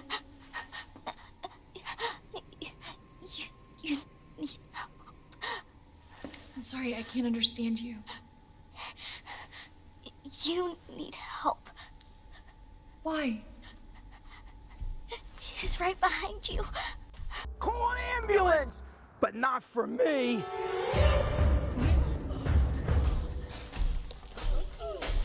Oh my god.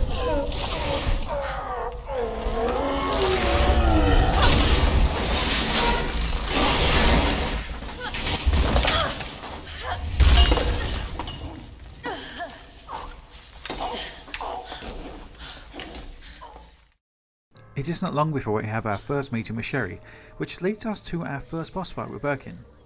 This interaction to me personally kinda highlights why Claire's A run should be the canon first run through of this game. And I haven't even touched on the canon in the remake series of games because trust me, it just makes no fucking sense. Let's just say that Claire being down here and meeting Sherry and fighting Birkin makes sense, whereas Birkin dropping out of nowhere on top of Leon doesn't really seem reasonable at all. This is one of those situations that makes no sense and kind of ruins the story of Leon A, Claire B, or vice versa. Whether you're playing Leon B or Claire A, the fight here is the exact same, each run through of the game with no differences. Of course that's good for me because it means I don't really have to go over everything twice, but at the same time makes for a much less game to be played. Now before we move too far forward, let's take a look at this Birkin boss fight in a little more detail when contrast to the original title. See, the first boss fight that actually takes place in both Leon A and Claire B is in fact something called the 𝕉₪, a form that instead of fighting you directly just sends out annoying little things to attack you, and instead of being a boss in the remake is instead a normal enemy just found living underneath the police station itself in the sewers.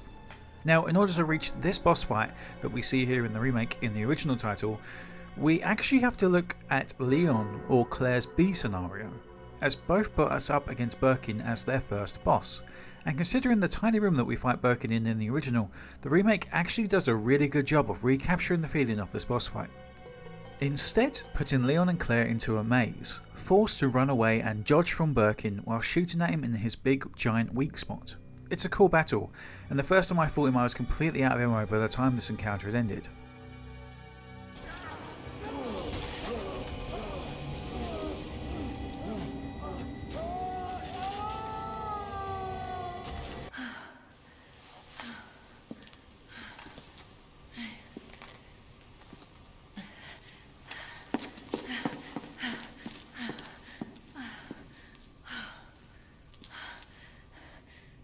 Hey, little girl. It's safe now. It's over.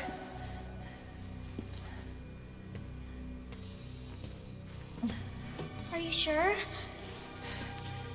Yeah, I promise. Everything's fine.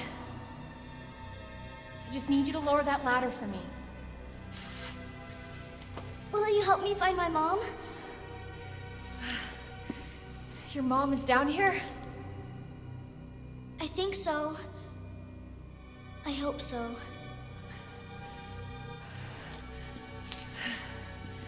Yeah. Of course. I'll help you. Now in the original Resident Evil 2 story, we have just destroyed the helicopter wreckage on our way to meeting Chief Irons. But in the remake, we're instead leading Sherry around the basement and back up into the parking lot which is underneath the police station itself. This is where we meet Chief Irons in the remake. So, where's your dad? He, worked with my mom, but he's gone. Wow. Both of my parents are gone, and it's just me and my brother. Oh, I'm sorry. Don't be. It means we've got something in common, and that's a good thing, right?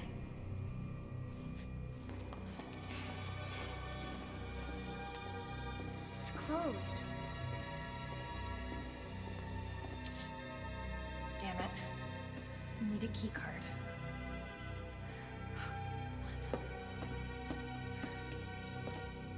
Here, come help.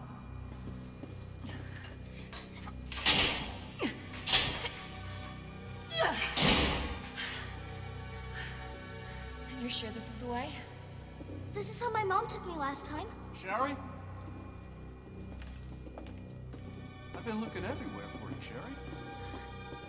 Brave little girl, leave her house in the middle of this mess. On the ground, hands behind your head. You can't be serious. On the ground, now.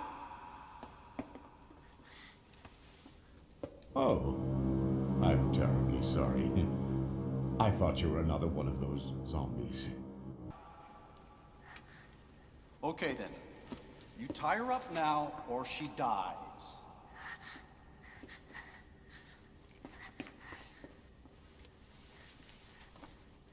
What's this all about? Child endangerment, for starters. And just who are you?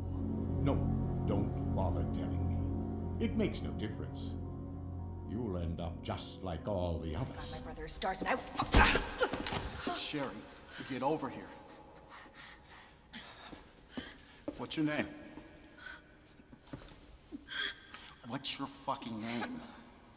Claire! Sherry, you come with me now, or say goodbye to Claire. Okay, I'll go.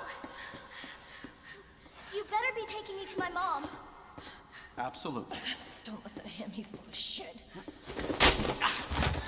Stop hurting her, please! Don't tell me how to do my job. Stop! Let me go! Let me go! Obviously, nobody taught you manners. We'll fix that. Oh, yes, we will. Let me go! Let me go! Just look at her. She was a true beauty. Her skin nothing short of perfection.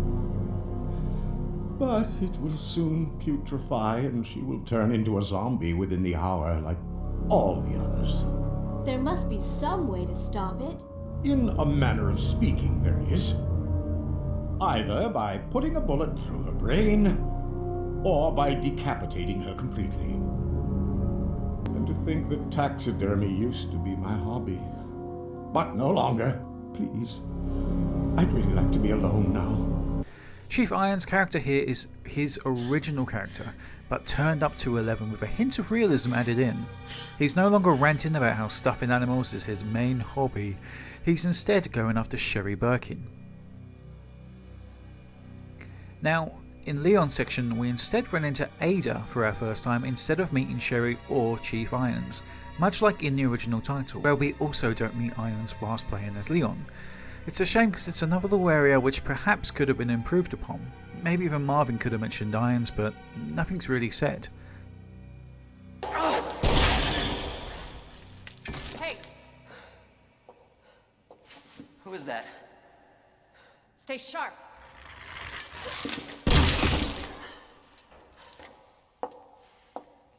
Lower it. FBI. Sorry. Thank you. Sorry about that. When I saw the uniform, I thought you were another zombie. Surprised you made it this far. FBI, huh? What's going on here? Sorry, that information's classified. Where are you going? Do yourself a favor. Stop asking questions and get the hell out of here.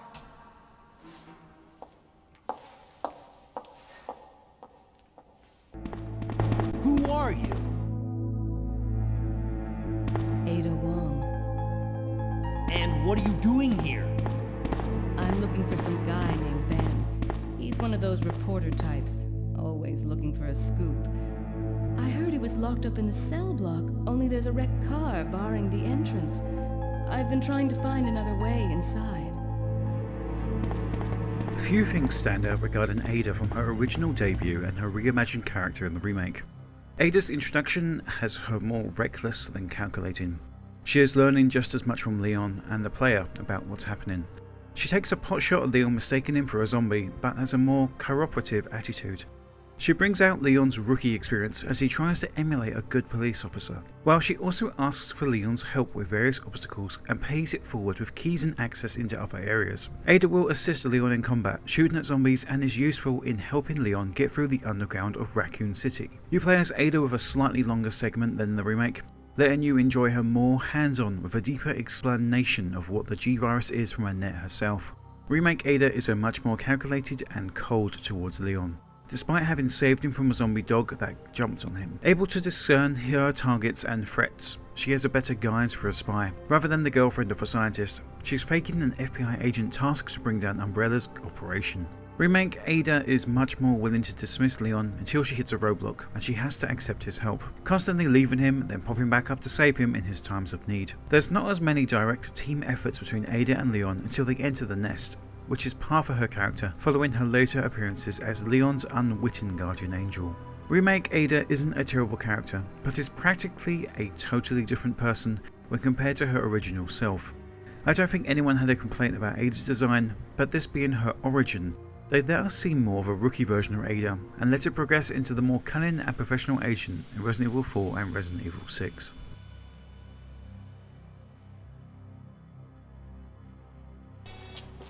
From here, Claire and Leon's runs are quite different, at least for a little while. Claire alone is left to clear out the basement and make her way through the barricade that lays before her, whereas Leon's story beats continue immediately, with him running straight into Ben, a beat-for-beat remake of what happened originally, though not entirely the same. Hello? Hey. I don't believe it. A real human. Hello, human. You been here long? Long enough. Are we the last ones alive? No, there's a few. Let me guess. You must be Ben, right? Get up, now! What do you want? I'm trying to sleep here. Is this the guy? Ben? You told the city officials that you knew something about what's been going on, didn't you? I guess, yeah. That's of course Irons sent you. Irons? You mean Chief Irons? Is he still around? Who cares? Hopefully he's somebody's dinner by now. What do you mean by that? He's the bastard that locked me in here. I'm sure he had a good reason. He did. I was about to blow the whistle on his dirty ass. I'd have done the same thing to him, I guess.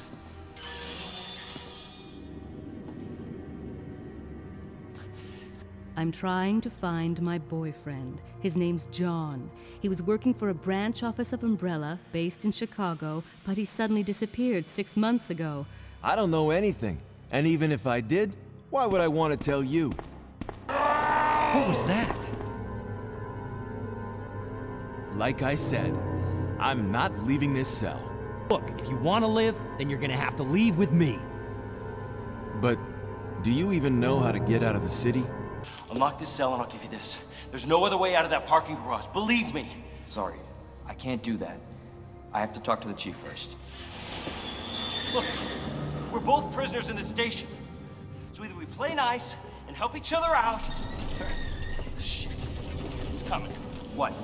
What's coming? Come on, don't be an asshole. Okay, you need this. Just get me the fuck out of here.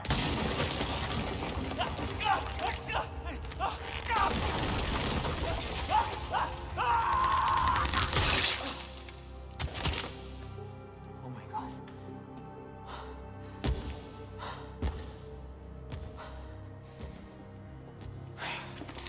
Who is that? It's just me. So you can put that thing away. I don't even know what happened. It just happened so quick. I told you to get out of here. You wouldn't want to end up like Ben, would you? You know him? He was an informant. Had information of use to my investigation. So what he said was true? Hey, you can't keep walking away from me. I don't even know your name. I'm Leon Kennedy. Find a way out. be on. Before it's too late. Then we'll talk. Name's Ada. No! Get away!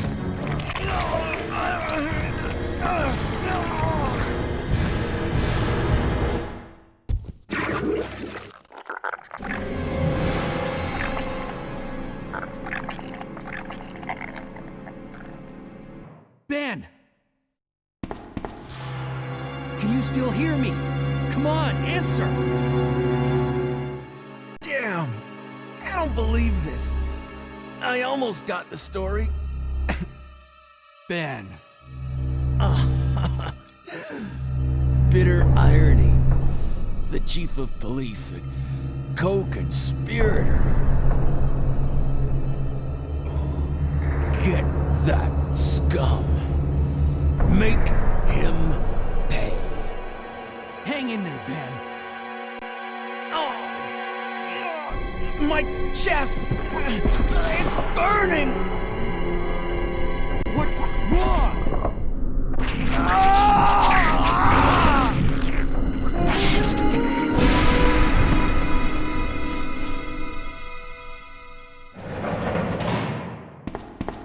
Good God, what was that? One major difference in this cutscene with Ben is that he originally lasts another 10 minutes or so, and before that it's Birkin that murders him in his cell. This has instead been replaced by Mr. X taking out Ben for being a snitch, I guess? Apparently Mr. X can be sent after targets that aren't STARS members now. Okay then. Now then, the basement / parking lot as a whole is fairly spot on to what was presented originally, though moved around quite a bit to accommodate to a more modern look. What this means is the kennel now connects to a different area in the basement and so forth. Instead of being a room that kind of out of the way, it's now an area that you're forced to pass through. Now in Claire's A run, this room is filled with liquors, and in Leon's A and B run, it's dogs, which makes more sense. The holding cells are bigger and more fleshed out, though having them near the parking lot is a little strange. Maybe it's where prisoners are offloaded from the back of a police car. The other area that really stands out down here though is the area that's remade from the original, the morgue. This area in the original is home to a few naked zombies kinda laying on the ground, waiting for you to wake them. In the remake however, they're more hidden away than out in the open.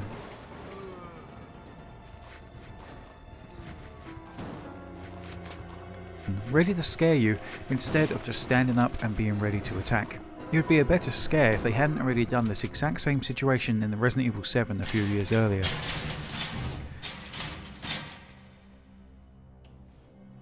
Once we're done making our way through the basement itself with Claire, we actually stumbled upon a lever that calls a secret elevator that leads us straight back into the police station. Oh, happy days. Just when I thought we were out, it pulls us back in. Now what's cool about this little detour is that it actually leads us upstairs and behind the police station proper, giving us a very cool look at the 3 huge windows that are behind the police station itself, something that was never really seen before. This elevator did exist in the original title as well, but instead of being something that we find at the bottom of the basement, it was something that we used to get into the basement area itself. So this situation does play out, but instead it's in reverse. See, instead of finding ourselves in a dark area, we actually find ourselves in the Chief's office for the first time in this playthrough of the remake. Again, this room has been lovingly recreated here, and I honestly have next to no complaints about it. In fact, even the hallway directly outside of the Chief's office has been recreated as well, with the huge tiger standing guard. I remember reading in the book written of Resident Evil 2 by S.D. Perry that the reason that Sherry was hiding here was due to the belief that the tiger itself would scare away any monster that made its way into her hiding area. They even placed a stool in this area as a nod to the original puzzles. Well done. Now this does in fact bring us to our first meeting with Sherry Birkin in the original game, and we're actually finally caught up and in sync with the remake and the 1998 release. It only took 20 minutes to get there.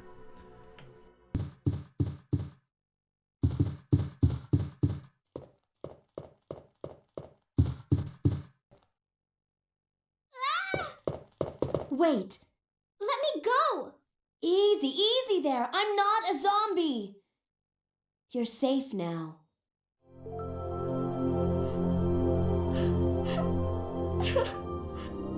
My name's Claire.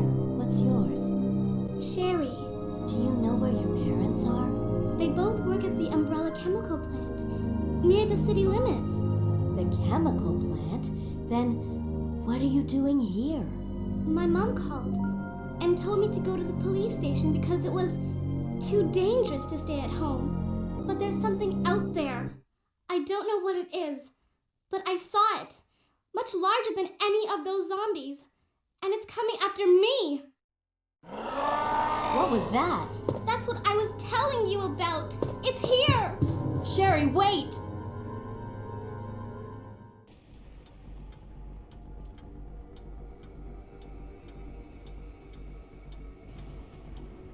Back to the Resident Evil 2 remake as we follow in Claire's footsteps as she enters a previously locked off wing off the east side of the police station. In fact, another area that is open from the very beginning of the original game and leads to the press room, a room we covered earlier.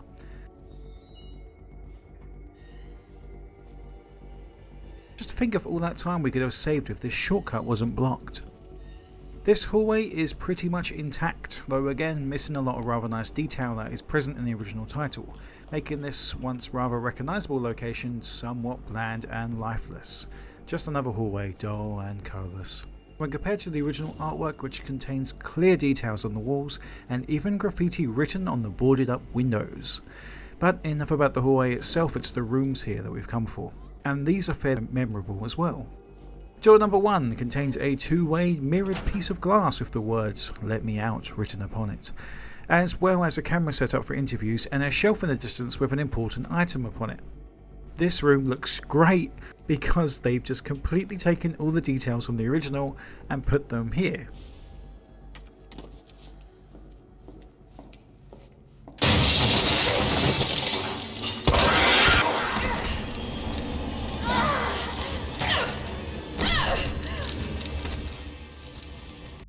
But after picking this item up, we're immediately set upon by a licker. Crashing through the glass, this iconic scare actually originates from the '98 release and was sure to give many people a fright back in the day. The best thing about this room in the original is how the door on the other side of the room is actually opened from the start, letting you see the item that you need to progress the game, but unable to get it without the key for that door in question. Now, after a quick detour to the top floor attic to pick up another part of a puzzle for later, we're back outside in the rain, and it's finally time to deal with that helicopter wreck. The outside area, though modelled to resemble the helicopter wreck of the '98 original, obviously lacks the slight details that each of these areas lack, but the big one here is there actually being no reason for the helicopter suddenly falling from the sky at all. It wasn't there to pick anyone up, it wasn't shot down, it just crashes. If only there was some kind of B scenario that we could have to explain why that happened. Never mind. No bowgun for Claire, it seems.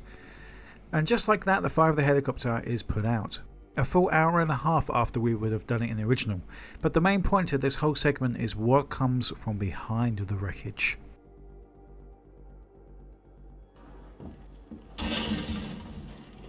That's right. It's finally time for Mr. X to make his appearance. Though normally reserved for the B scenario in the original title, for some reason Capcom saw it necessary to introduce him here and now. And they don't explain anyway where he actually came from. Again, something that was shown in the B scenario in the original Resident Evil 2. I'm starting to sound like a broken record and I'm really sorry for that, but it's just what we have to kind of deal with here. Are you sensing a theme? If you're wondering exactly how Mr. X works, well, there's a few very decent videos out there that explain this, but to sum it up, he does actually wander around the police station when you can hear him, which is pretty amazing. And if you're wondering what the remake actually got right with this scene, well, this is the actual hallway that Mr. X appears in during the original title, just he doesn't magically appear behind the crashed helicopter. He has an entrance cutscene, with him being dropped onto the police station itself by an umbrella helicopter.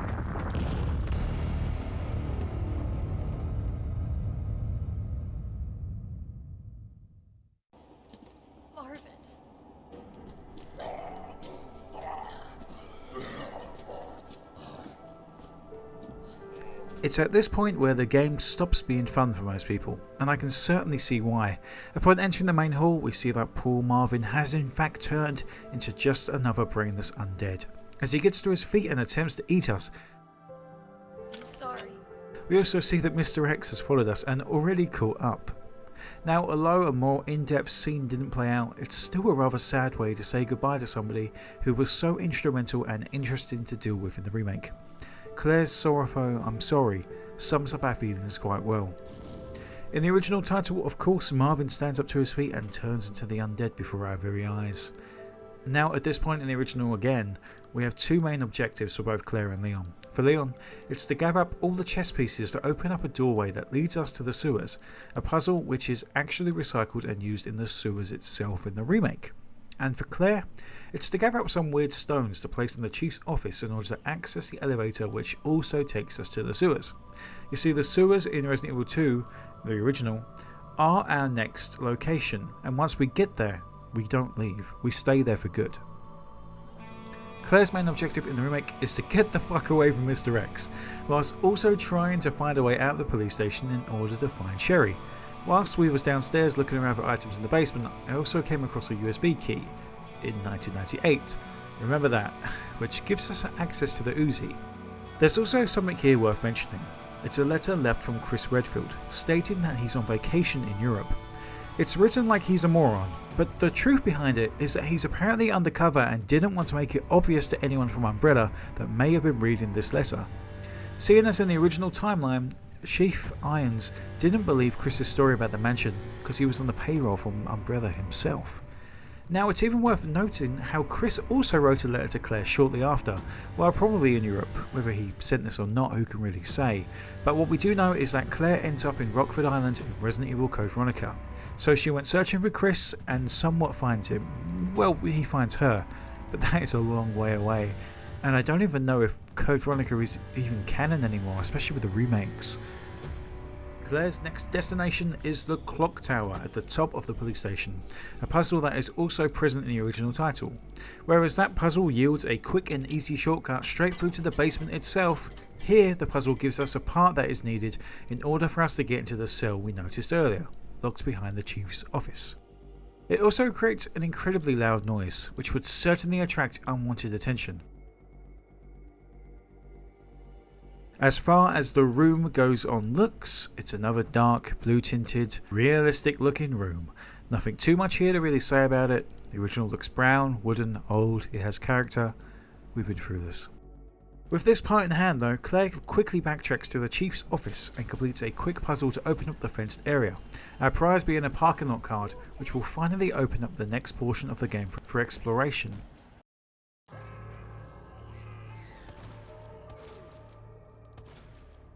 Before we get started, it's important to point out quite a few more things that we're missing from the basement segment. The biggest and most glaring example is the two standalone segments that take place where we are forced to take control of Sherry during Claire's campaign and Ada during Leon's campaign. These segments are fairly short and quite forgettable, but nonetheless are exciting and a different thing when it came to the Resident Evil series. They come out of nowhere and are completely unexpected. Ada? I don't think I've introduced myself yet. My name's Leon. I'm with the RPD. Now, despite there being a Sherry segment as well as an Ada segment where you take control of each of the characters in the remake, that will be covered when we get to the sewers, these two segments here are incredibly different to those that are present in the remake. Whereas Sherry's segment seems a bit forced and pointless in the 98 release, it stands out as one of the best new things that were added in the remake. But for now, all we need to know is that Sherry and Ada's segments in the 1998 release are both identical. Identical puzzles and identical paths. The only thing that they have changed is that Ada can defend herself and comes equipped with a pistol, and Sherry cannot. He must have been attacked by the monsters! I have to help him! Wait, Sherry, don't go alone! The other main difference is that in Leon's non-canon A campaign, we see that Ada is forced to fight dogs, whereas in Leon's B campaign, you actually witness Sherry and are forced to fight zombies in this segment. How cute. That little girl must have dropped this. I think I'll hold on to it for her. Ada, did you find anything? Right here. Hey, I can't reach the ventilation hole. I'm going to have to find another way around. I'll catch up with you later. What? And now for reference, the reason that Leon was completing the clock tower puzzle at the same time as Claire was to open the gate that contained Ben, who also has a keycard on him.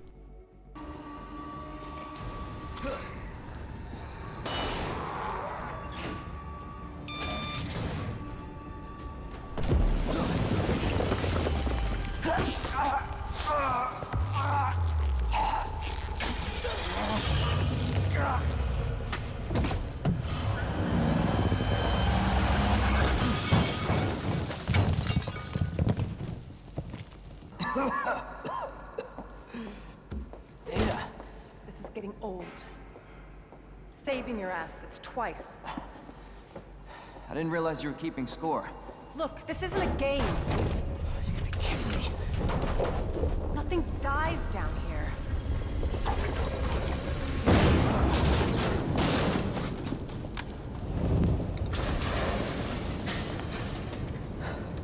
I take it you have the key card. Yeah, and this. I was hoping you could explain what's on it. Maybe. Leon's path leads us straight into Kendo's gun store. I'm not gonna hurt you. I said don't move. I'm just passing through. Just let them be. Just go. Just give us some privacy.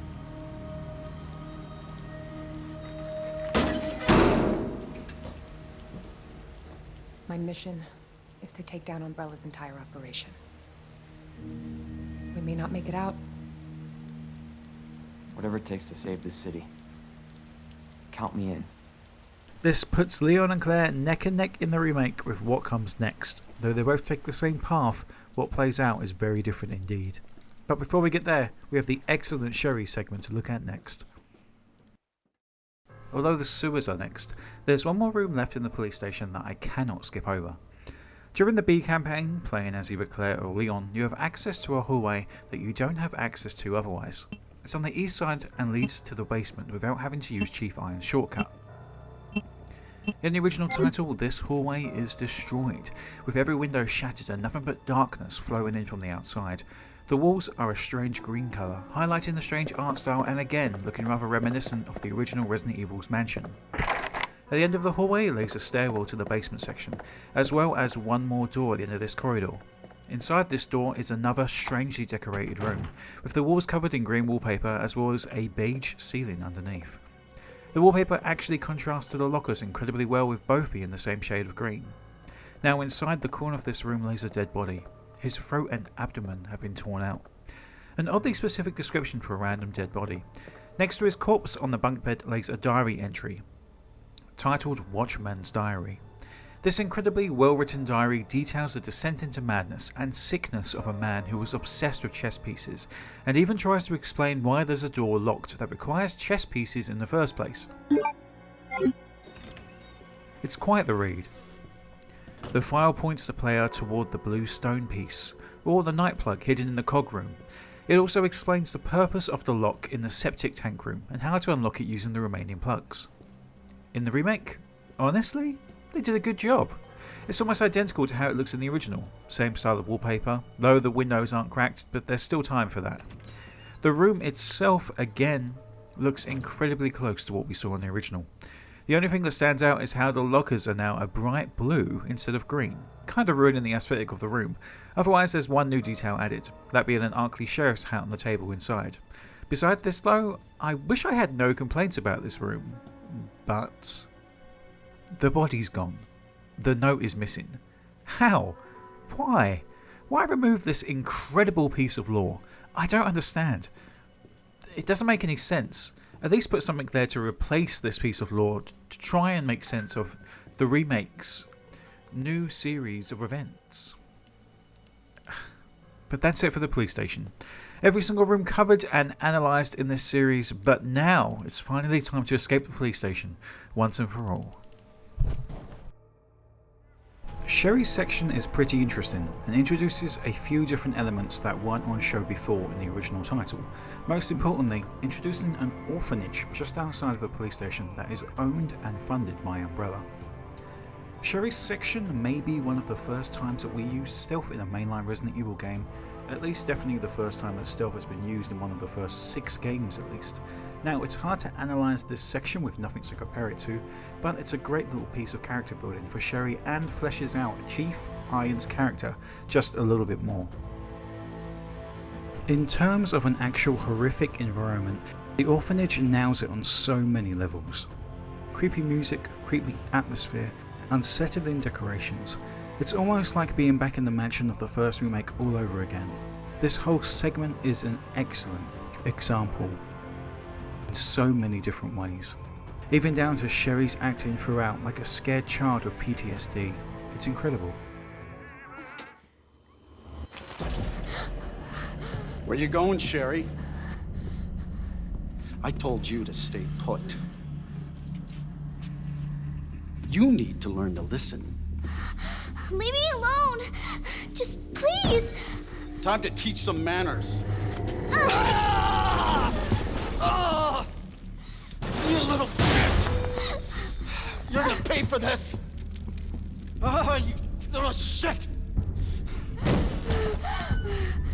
You hear?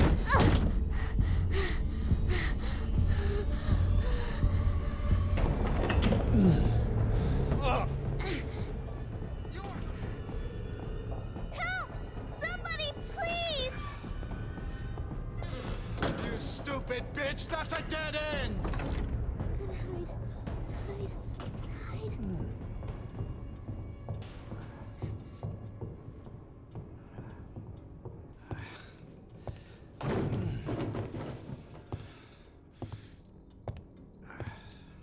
I see you.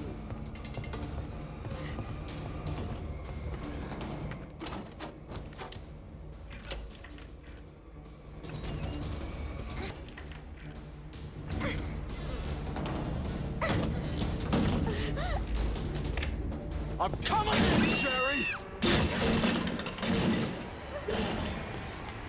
Get over here, you little bitch!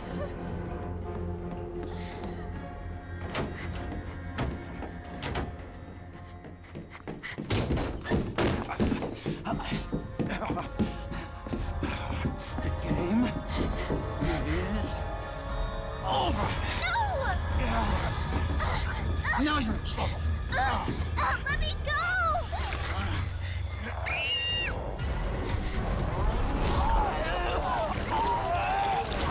No, stop!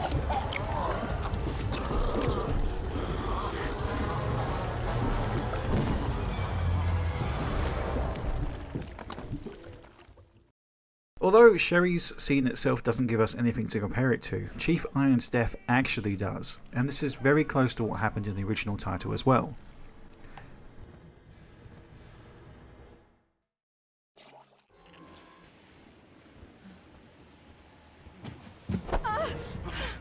Your fault! What? It took too long! What happened? Oh god. Get off me! Oh my god!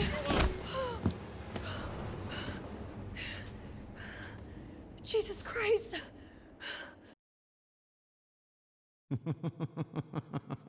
So you've made it this far. Not bad, girl. But I'm not letting anyone leave my town. Everyone's gonna die. How could they do that to me after everything I've done for them? So it's true. You have been working with Umbrella. Then you must know about the G virus. What is it? Tell me! If you must know, it's the agent that can turn humans into the ultimate bioweapons. Superior to the T virus in every way. Dr. William Birkin is the genius behind the project. William Birkin? I'm sure you've already seen his little girl running around here somewhere. Sherry, isn't it?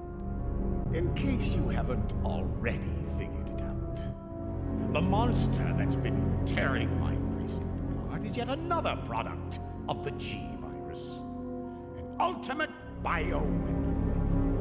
Umbrella must be trying to cover its tracks. But if I have to go, I'm going to take you with me. My chest can't take the pain.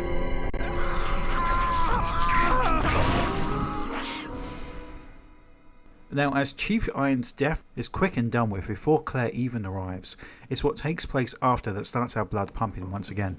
As soon as Claire gets close to rescuing Sherry, Mr. X appears, and this time he won't be stopped. Go, go, go! Claire! It's behind you! Don't stop!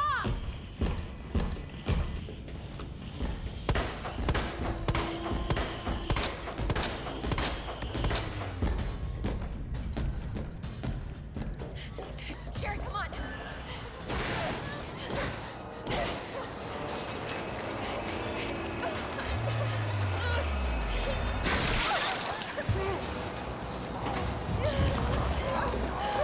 Daddy? What'd you say?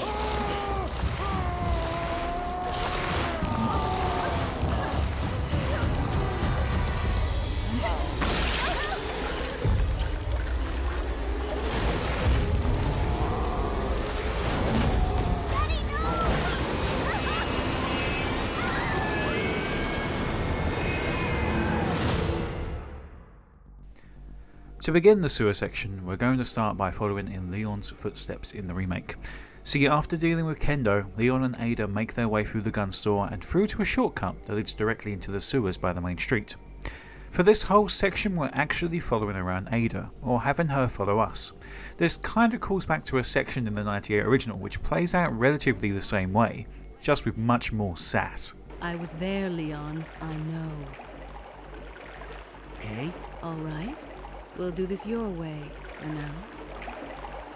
Now what comes next is something that originally I really hadn't expected to have to deal with this early. It's the alligator fight. Now I say fight, it's more of a Resident Evil 6 style, run of the camera, Crash Bandicoot kind of affair, with next to no major impact on the story as a whole. This alligator fight placed here at the beginning of the sewer section, instead of being a climatic end, is so over incredibly quickly. It requires little to no input from Leon, though with something so large I do wonder how else a fight like this could have played out. Ugh. You sure this is the right way? Unfortunately. Wait there.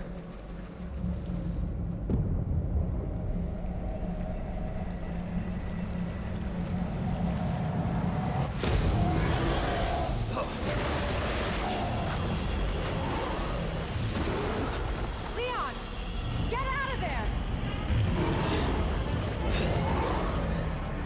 It's a long corridor, which you are forced to run from side to side as it follows you, which then leads you to firing a single shot and destroying the alligator once and for all. There's no real battle here, no real challenge, but for a first-time event in Scare, it's an incredible visual, and the monster itself looks beautiful. There's even a slight foreshadowing minutes earlier, and we are even given some talk on this monster after the event between 𝓱 and Leon, which we didn't have previously.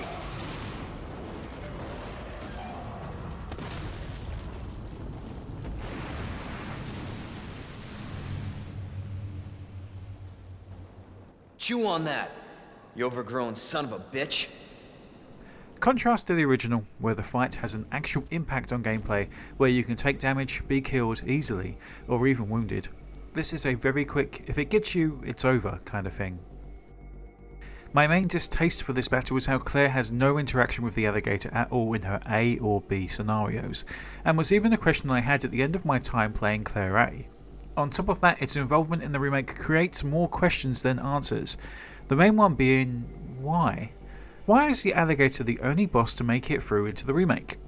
What I mean by that is, there's no other giant animals or creatures in the remake itself. There's no giant spiders, no giant moths. The G-Virus only mutates this one specific monster and nothing else. Isn't that a little strange? Even the dogs are normal size. Identify yourself. Annette Birkin. She's who we're looking for? Not much time. Need to dispose of it. We're here for the G-Virus. That's not gonna happen. I'm warning you, Doctor. Oh, yeah? Hey! Stop!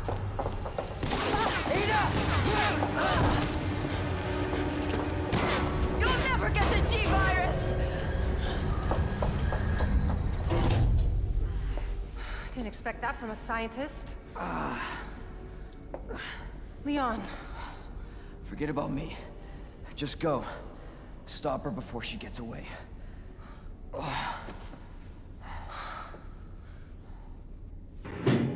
This cutscene is an excellent recreation of what came before and actually adds so much to Annette, Ada and Leon's characters, and is an excellent example of some of the things that this remake did correctly. Most importantly, adding to Annette Birkin's character.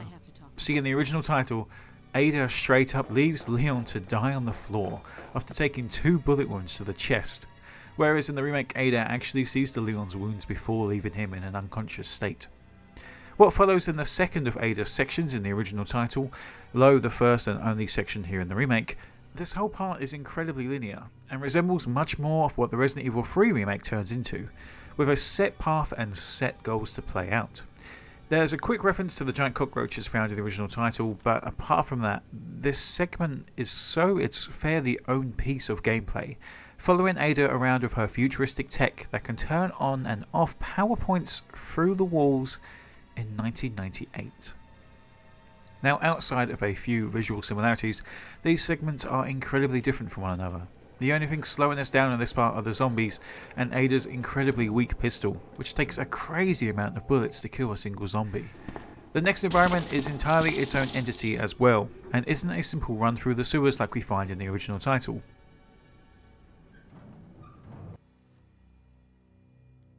The peak of this segment is when Ada climbs into a trash furnace in order to retrieve an ID wristband needed to open up a door, though ends up trapped inside by Annette Birkin.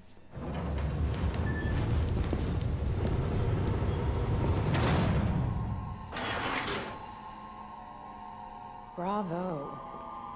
Gonna burn me alive now? You'll never get your filthy hands on the G. I'm not the only one after it. You realize that? And you won't die alone. Now, after Ada escapes this, she emerges into a room that does resemble one of the rooms from the original title. In fact, it's fairly close to the room where Ada and Annette have their own conversation originally as well, though this time with much more explanation on the G-Virus, and even shows Ada getting injured, forced to wait for Leon to rescue her. Enough with this cat and mouse game. The game is over. You lost. Tell me, is your husband still alive? Or did you kill him so you could take credit for G? Interesting theory. You don't cooperate, I'll get a sample from the nest. Over my dead body.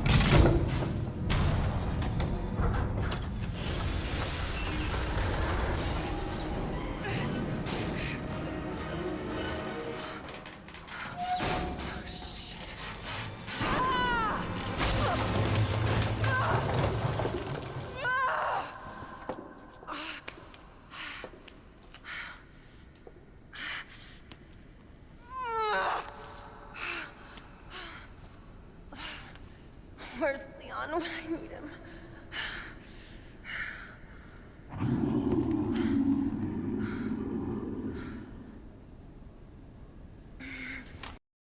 Hilariously, in the original title, if the alligator was killed by Claire in her ace scenario, there's no alligator here to injure Ada, so she just kinda stands and waits. In the '98 release of Resident Evil 2, Annette Birkin, during her sewer cutscene with Claire, actually mentions that she mistrusts Claire due to her being another spy. Again, tying Claire's story into Ada and Leon's in a way that makes perfect sense. Something that would have been very welcome in the remake.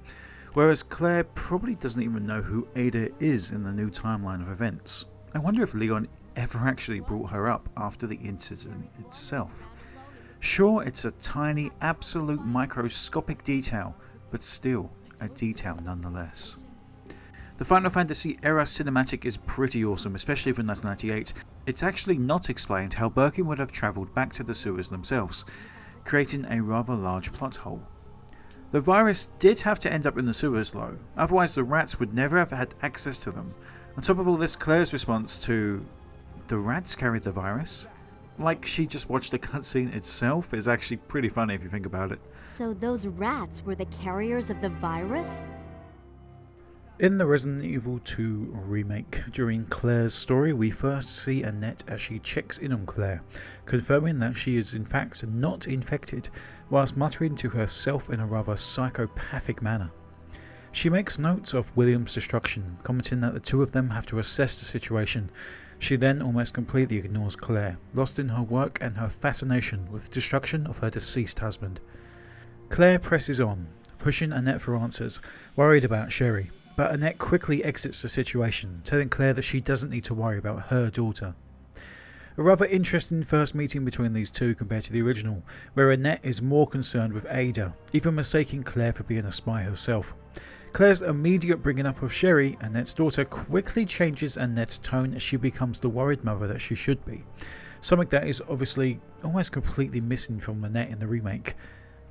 귲 quickly breaks down why her husband is hunting her daughter, explaining how William's natural urge will be to impregnate his own child with a G embryo in order to spread the disease and continue making more monsters like himself, the main reason why 귲 left Sherry at home to begin with. Otherwise, after this point, we don't see 귲 again until we're back at the lab whilst playing as Claire, but her story continues on in Leon's B scenario. Whilst playing as Ada, we run directly into 귲 here in the sewer, who quickly explains herself to Ada, noting that she even recognises her name from the file that can be found back in Resident Evil 1, stating that the obvious Easter egg, where Ada was the password of John, another Umbrella employee, is the vital detail that identifies Ada to 귲. Now, in Leon's run, 귲 is much more aggressive and evil towards Ada, something that does actually continue on during the remake's characterization of her. Now, these two events do perfectly make sense, with 귲 running into Claire first, then running away to find Sherry and running directly into Ada's path. Now, in the remake and the original, Ada talks about 귲 Birkin being her main target and the person that she's tracking down. Yet upon meeting her in the sewers, she basically just acts dumb during their first meeting. This comes after she shoots Leon whilst aiming at Ada. It's weird. This doesn't really make any sense. In Ada's first meeting with 귲 in the remake, things escalate quickly and play out quite nicely.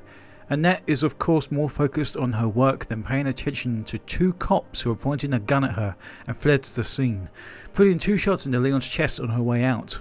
This then also plays out with Ada chasing after her, leading to another confrontation in the main room of the sewers itself. Enough with this cat and mouse game. The game is over. You lost. Here is where Ada questions 귲, asking if she had killed William herself, so that she could take all the credit for creating the G virus, before 귲 lashes out at Ada in a big way.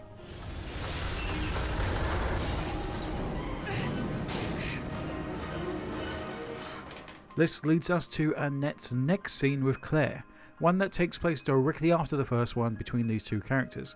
With Claire arriving in the main hub of the sewer system itself, she stumbles upon Sherry, abandoned down below in a trash chute type area, and 귲 reprimands her daughter for leaving her home, despite the fact that they're in the middle of a zombie apocalypse. Sherry explains that she was scared, and that she did call the police and is obviously injured during this cutscene, as this takes place after William had already gotten to her during the orphanage. 귲, winning Mother of the Year award here, states that she has no time for her daughter, which leads to Claire to be the one to take action. After exiting the mayor's creepy dungeon in the original title, Claire and Sherry make their way down to the sewer system itself. Originally, the sewers would serve as a shortcut for Chief Irons to make his way from the RPD Polcie Station to the Umbrella Lab itself. So this shortcut in theory does make sense.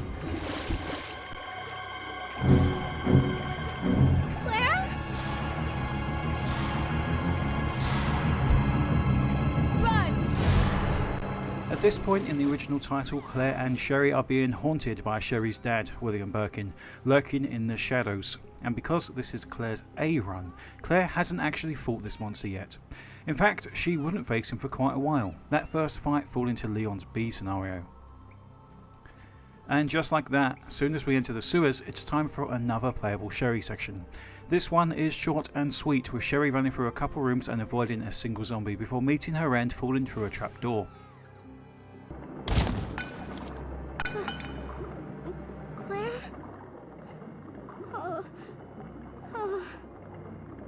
It's at this point where Birkin makes his entrance and impregnates Sherry with the 𝓱∪ just like Annette would go on to worry about. Of course, in the remake, this whole section is basically replaced by the excellent orphanage section. Following that, there was no real reason for a second Sherry section, with her ending up a few rooms away herself in the sewers. Now, when it comes to comparing these two sections of Resident Evil 2, you'll find them incredibly different to each other, almost entirely. The sewers in the original title contain several dead mercenary bodies just laying around after the attack from Birkin earlier in the game, whereas in the remake they're placed rather strategically to comply with the new law that has been established. One of the main things that was changed in the remake is the lack of spiders that are now completely missing in the Raccoon City sewers, for whatever reason. I suppose the spiders getting this big canonically doesn't make any sense, though the spider from the original Resident Evil 1 mansion still remains in canon. I suppose if the spiders have grown to this size, I have no idea why the rats wouldn't have also grown, so removing them does make a little bit more sense, unless we're to assume that the spiders were some kind of experiment gone wrong. This entire segment is passed through rather quickly, as long as you remember to bring the valve handle with you. If you didn't, then you'd be forced to backtrack through the entire sewers to the nearest item box. The next room that is present is this long corridor, which leads of course to the alligator boss fight. A boss fight which I have actually spoken about several times now, so I won't bore you with any details. Just know that it's missing in Claire A on the remake. Sherry!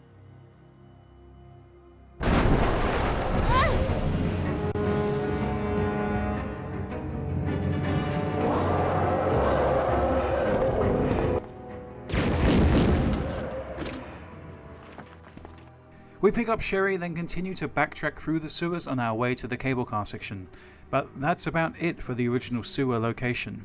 There's nothing too hard or annoying that stands out, beside having to babysit Sherry for a couple of rooms. My stomach. It hurts. Don't worry. You'll be fine. Come on. Let's go. Now, as noted previously, Leon's segment here plays out almost identically, with the only main difference being Leon passing out upon meeting Ada for a second time, with her patching him up on the spot. Of course, I've also already covered Ada's quick section. Wound isn't making things any easier. Quiet, Leon. I'll patch you up. From this point forward, Leon and Ada make their way together in the same way that Sherry and Claire do. Of course, Ada is a bit more helpful in that she can take out enemies with her own gun, whereas Sherry can be very easily left behind. Now it's time to take a look at the remake's interpretation of the sewers, and boy are they different. Incredibly so. The sewers in the remake are a completely different beast, being a rather long, confusing segment with an actual puzzle placed randomly after a gigantic and terrifying room, which comes across as kind of tone deaf and random if you think about what you have to go through to get to it. Now I'm gonna smell like shit, literally. Now to begin with, the sewer section of the Resident Evil 2 remake begins with a long hallway, leading to Claire jumping down into the waste from the city above. After finally making her way out of said filth, she comes across the cable car itself, something that you don't see until your final moments of leaving the sewer section entirely in the original game. A nearby ladder leads us to the room that we actually saw earlier, where Annette attempted to kill Ada, now completely abandoned apart from a few zombies. This room here may be the only visual reference to the original title in the sewer section, as every other room that you come across looks very different from what we found in the 1998. A quick hop down leads us to a safe room and the main hub of the sewer section itself. This room is wide and spacious, yet fairly empty.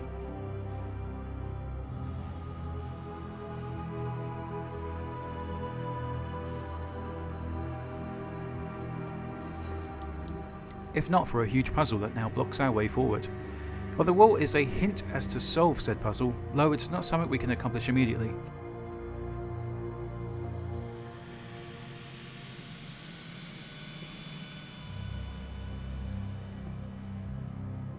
A quick pull of a lever and brings down a walkway that we saw earlier. No need for a valve handle this time around. And we can even approach the cable car that lays dormant in this room. It rejects our entry, stating that we require an ID wristband. Once we exit this safe section, we see we are brought to another stairwell, leading us deeper down into the sewer section itself.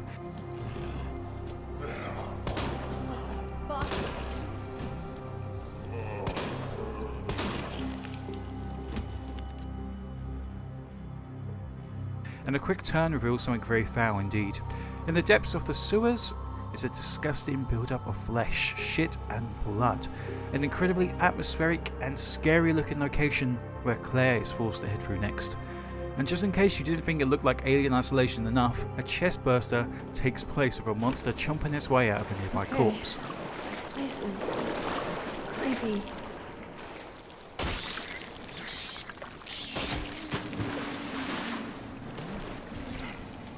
There's no music in this segment, just the sound of a song from one of the nearby enemies. The 𝓱 that we should have faced earlier in the game is instead here, in all its beauty, waiting underneath the water to emerge and kill Claire in one foul swoop, poisoning her and sending its embryos after Claire through the water.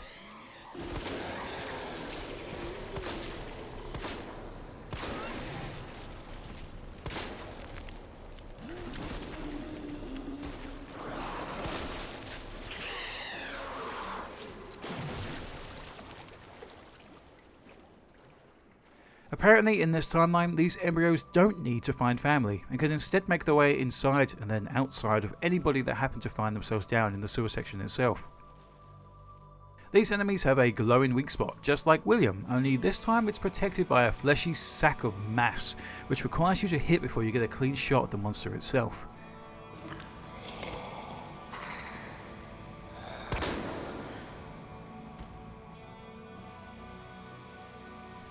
After Claire leaves these dark infested waters, we find ourselves in a room that is suddenly completely fine from the rotten flesh found just in the room beforehand. It's time for a puzzle which is actually a direct reference to the chess piece puzzle found in the first game. In my opinion, this is so random and tone deaf when you compare it to what came beforehand. You go from fighting your way through this dark, depressing hell to a fairly light, little safe area with only a single zombie waiting inside. On top of all of this, you actually pick up a new weapon here, the spark shot for Claire. A gun which was pretty much completely useless in the original title has found its way here to the remake. But not the iconic bow? That's weird. Claire makes her way back, and of course is attacked by more of the embryos, meaning I get a chance to show off the spark shot. It basically operates like an oversized taser, attaching the end of its weapon to the nearest enemy and then charging it for maximum damage.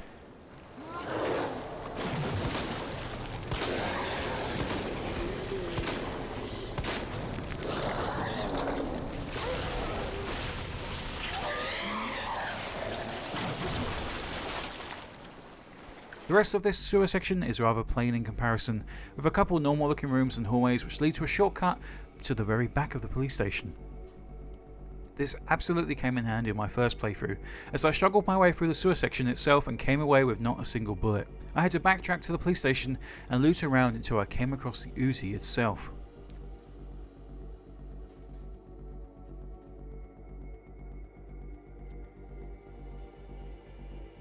As we get back down to the sewer section, we stumble upon a few bodies of the Special Forces unit that we spoke about earlier. This is the one who took out William Birkin, and this is where we find the first tape that gives us more information about William Birkin's death itself, which originally was just explained to us by Annette. See, in the remake, there's two videos to be found, one by J. Martinez, which shows Birkin drawing on 4 men armed with machine guns, the men themselves criticising Martinez for opening fire.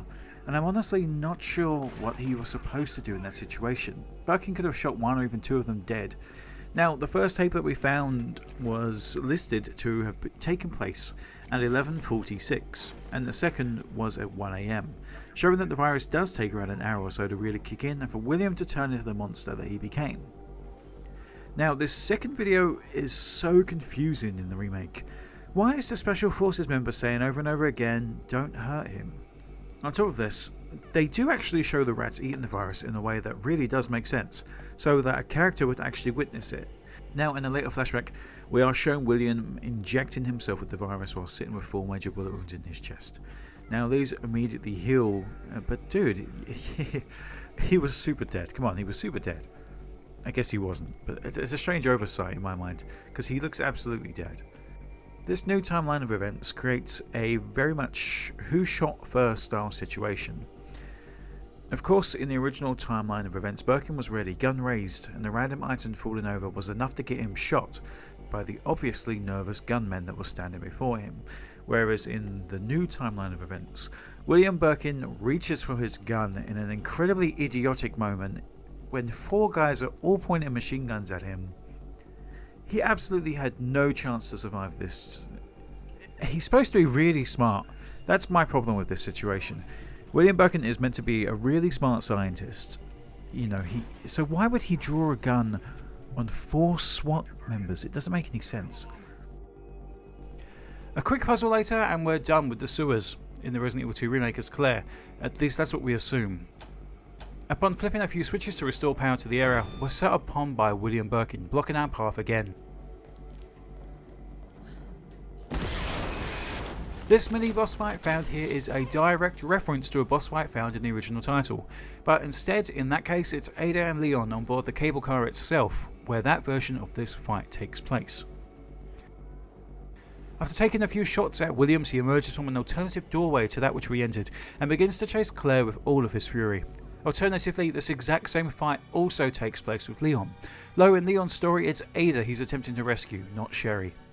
In this version of the fight, after knocking Birkin down so that he takes a knee, you are then required to press a button on a nearby crane, hopefully knocking Birkin to his death on the platform itself. This fight itself takes the place of the cable car fight for both Claire and Leon.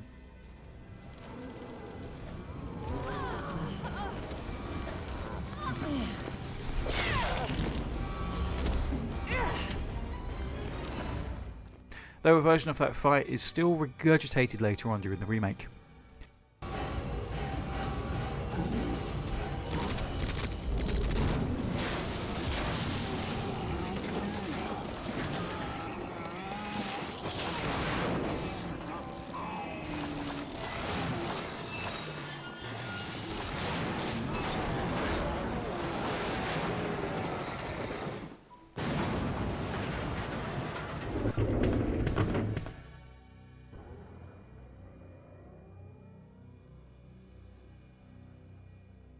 In the original title's quick mini-boss fight, the arm of Birkin penetrates the cable car and takes out Ada, damaging her greatly, or so we think.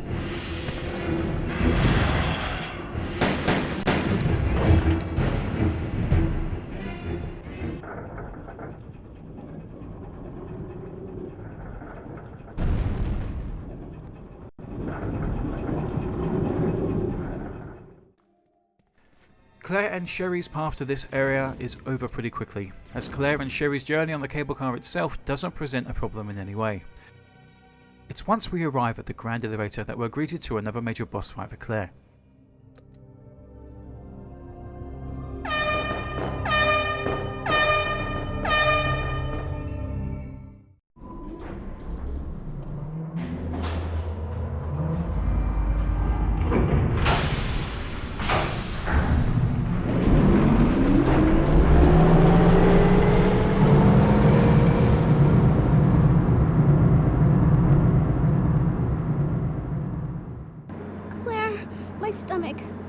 My stomach hurts. Hang in there, Sherry. Her forehead's burning up. I've got to hurry before the embryos pupate.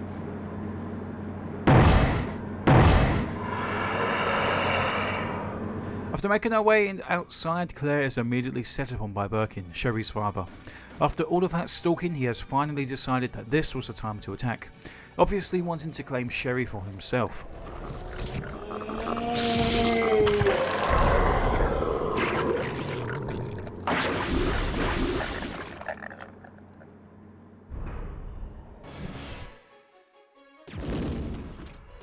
Although he hits like a truck, he's taken care of, and Claire returns to Sherry inside, who has since completely passed out from the pain of having a G-virus inside of her. Sherry.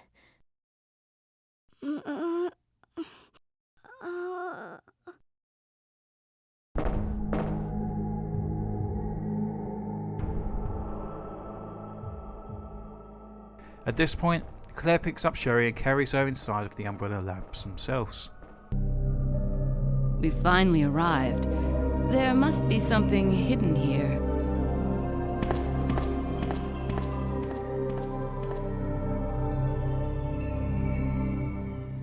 Now going back to Leon's campaign, Leon is greeted to another quick fight with Mr. X, an enemy that hasn't been dispatched off in the original title series or events. This is another quick fight with this gigantic enemy, something made even faster with the maximum firepower that Leon has over Claire.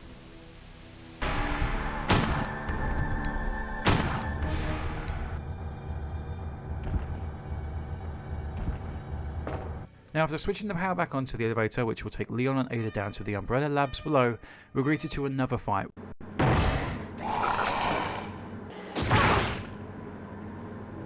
Ada! Ada! Can you hear me? Come on, snap out of it!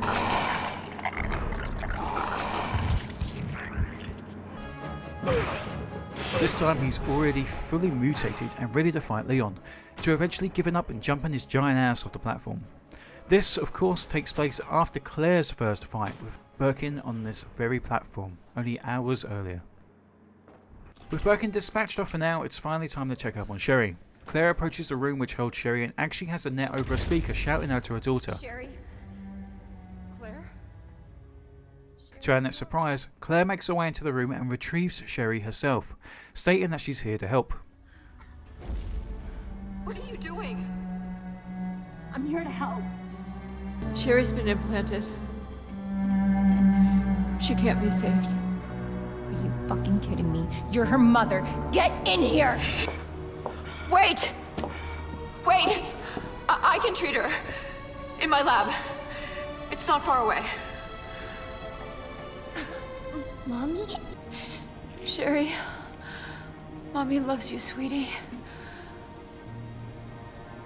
Goodbye. Sherry, don't worry. I will get you whatever you need, okay? Oh, why are you doing this? Because I care. Thank you, Claire. And in fact, it's Annette's idea to have Sherry brought to her lab in order to have Sherry treated, before turning off her monitor and saying goodbye to her, leaving her for dead once and for all. We have a touching moment here as Claire embraces Sherry and lets her know that she's helping because she cares. It's a tough job, but someone's got to do it. This segment echoes the original, with Claire carrying Sherry much like she did originally, but putting much more emphasis on it this time around.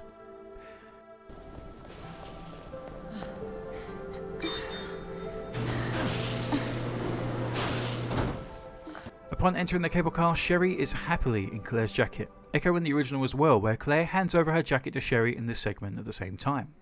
The effects of the G-Virus in this timeline of events whilst taking place inside of Sherry's body for some reason caused her to have a massive vein appear on her face. As the pain gets worse, it's up to Claire to carry Sherry to her mother's lab in order for her to be treated. Your jacket's so warm. My brother gave it to me. You know it's supposed to be lucky?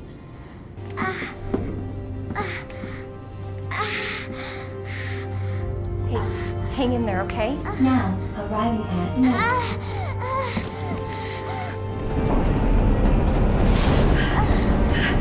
It's okay. I've got you. Come on. Now, the last time we saw Leon in the remake, he was making his way to rescue Ada from the exact same room we rescued Sherry previously, collecting the plugs needed for the puzzle and then completing the said puzzle, which of course is slightly different to it being the B run, throwing a real curveball into the already established knowledge that you may have gathered from your first run.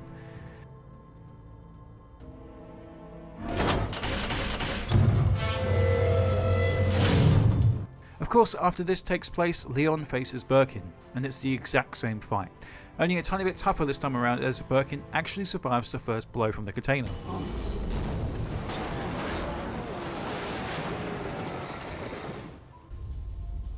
Ada, where are you?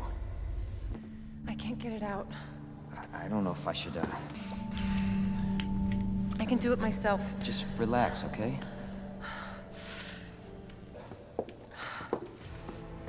You want to help? We have to get to the nest. Nest? Umbrella's lab, right beneath us. Net let it slip. That's where the virus samples are. How's the shoulder? Worse than it looks. What a pair. Both got one foot in the grave. Leon rescues Ada. Despite her best attempts to resist, informing Leon that they need to make their way to the nest, Umbrella's underground facility, in order to pick up the G virus. For reasons Leon doesn't really ask. Leon's sweet on Ada, and again, much like the original, this is absolutely clearer here than in that game. Mainly due to the ability to actually see the emotion on the characters' faces. Now, during the ride down from the sewers, Leon points out how excited he is to see the FBI invade Umbrella, like an excited child. But seizing this moment, Ada kisses Leon and tells him not to worry about her. But she wants to see him again. It's very clear at this point how manipulative she is of him, despite how you can practically see stars in his eyes whenever he looks at her. If you can secure the G virus, I can make sure what happened in Raccoon City never happens again. Ada, you said it yourself. It's a federal case. I don't Leon, have the authority. Look at me. I'm not just gonna leave you here. What if you're attacked? What if you need help? Okay. Leon, I'm counting on you. I know. Now, in the original game, Leon leaves Ada to go and find someone to treat her wound, and she hits on him pretty hard. And who wouldn't? Look at those muscular pixels. Hey, take it easy. We're inside Umbrella's secret lab. I'll go find something to treat that wound, so just rest here in the meantime. But I'll only slow you down with these injuries. Go. Save yourself. Is it just me, or does everybody always ignore what I say? We're leaving this place together. Wait here for me. I'll be right back. It's finally time to take a look at the last section that is present in the original and remake timeline of events, the Umbrella Labs. Found underneath the Raccoon City outskirts, the labs in Resident Evil 2 Remake now look rather different to what came before. A new layout with a rather futuristic and modern iPod white aesthetic to everything, which funny enough is actually darker than the concept art that came before it. The Umbrella Labs found originally are dark, grungy, and incredibly atmospheric. Though the walls seem clean and modern, it's clear that these assets are from 1998, with everything pre-rendered to appear a certain way, with a major focus on horror. Everything on show here somewhat makes sense from that mindset. This game was made in the 90s, and the technology on show represents that. In the remake, the technology is fantastical, over the top, and incredibly advanced, much like what we saw with Ada previously. Although the labs themselves are huge in the original, the remake takes this to another level, following the basic map layout of what came before but overdoing it to the extreme.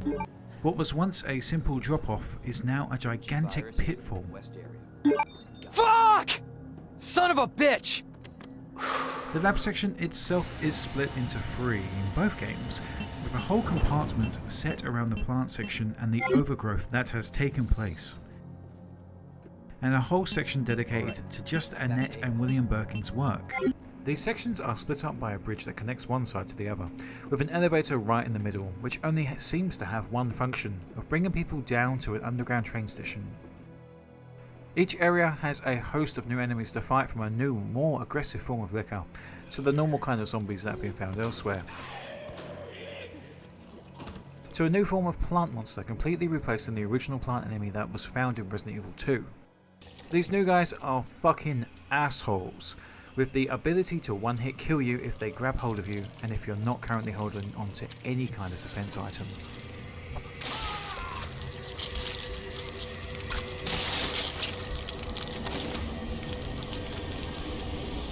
Leon's entrance to the labs on his own mirror that which we originally saw in his 98 gameplay, and this is the same for Claire, who we witness entering the labs carrying Sherry from the cable cart that we saw previously.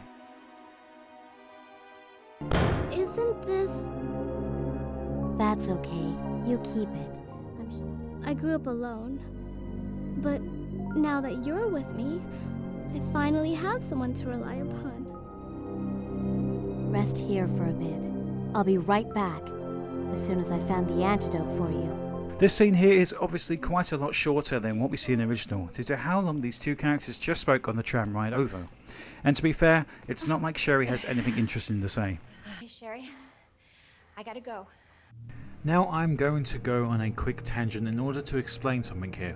So let's rewind to the entrance of the labs themselves and compare that directly to what we've seen of this lab before in other titles. Now there's got to be a better way to say that, fucking hell.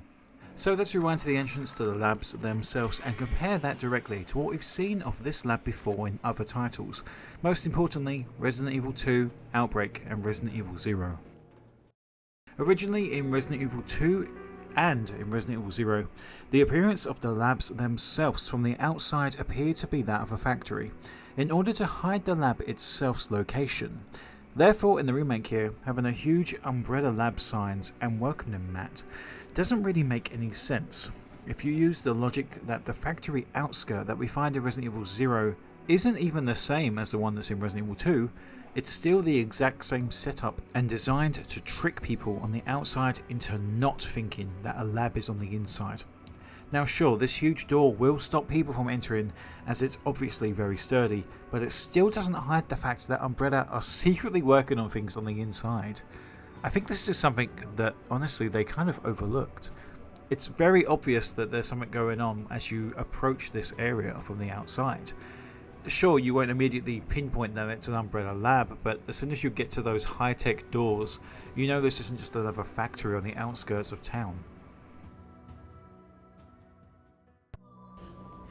It's time to begin our dissection of the lab itself and highlight some key differences, though most of them are very, very obvious. For one thing, the labs aren't even really called the Umbrella Labs here in the 2019 remake. They're referred to as the Nest. A more modern name for this location that does fit nicely with the new theme seen here. Even the event of the Umbrella Special Forces shooting up the place is hilariously nicknamed the Nest Wrecker. Furthermore, the entire map and shape of labs themselves only share some similarities, with major differences present between the 98 release and 2019 remake. The map layout itself found in the original Resident Evil 2 title contained several flaws, all laid out with different resources and reasons for existing. For example, levels B13 to B3F designed to supply the lab with energy, with B1F containing the main power room as well as providing staff with access to a self-destruct mechanism in case of the lab becoming compromised. B2F consisted of machinery, with B3F consisting of a smelter room and observation platform. B4F to B7F housed the complex's actual research labs. Unlike the above floors, which were linked by elevators, these levels could only be reached through ladders. B4F was the first of the main labs and contained a level for the railway elevator. B5F contained a lab where the G-Virus research was conducted, with a security office placed close by to keep Dr. Birkin's research safe. This also homed elevator access to the level B8F, where supplies were likely delivered. Obviously, most if not all of these rooms are missing or redesigned, but the biggest change to come to the Nest, as it were, is the incorporation of the security bracelet. This item is first seen in Leon's run during Ada's side section, and during Claire's run after first arriving in the sewers themselves. This security bracelet is required in order to even attempt to make your way into the labs themselves, of course locking it off from any random nobody who stumbles upon the tram by accident. Again, playing into my theory that Umbrella were much too blatant about this whole situation in the remake. The bracelet itself comes in many different beautiful colours, but unlike the Mass Effect 3 endings, actually do serve different purposes. For example, the standard level 1 tag will get you into the tram and into the labs themselves, and serves as a janitor or even a visitor role. Level 2 is that of a higher up in the Umbrella Labs, perhaps a doctor or scientist. This is found in both Leon and Claire's game on the dead body of Dr. Wayne Lee, a scientist who found himself being shot at by the Umbrella Special Forces and retreated to a nearby nap room and shuttered himself behind a sleeping cell. Unfortunately, he was immediately spotted trying to hide and was shot to death before it could close. A level 3 band can be found on Byron Cartwright, a scientist found in the greenhouse room itself, and serves to open up the area which the two Birkin scientists worked at. And then there's level 4, which is preserved only for Annette Birkin. Unless of course you're playing as Leon, in which case Ada will just use her secret hacking tool to open the elevator for you.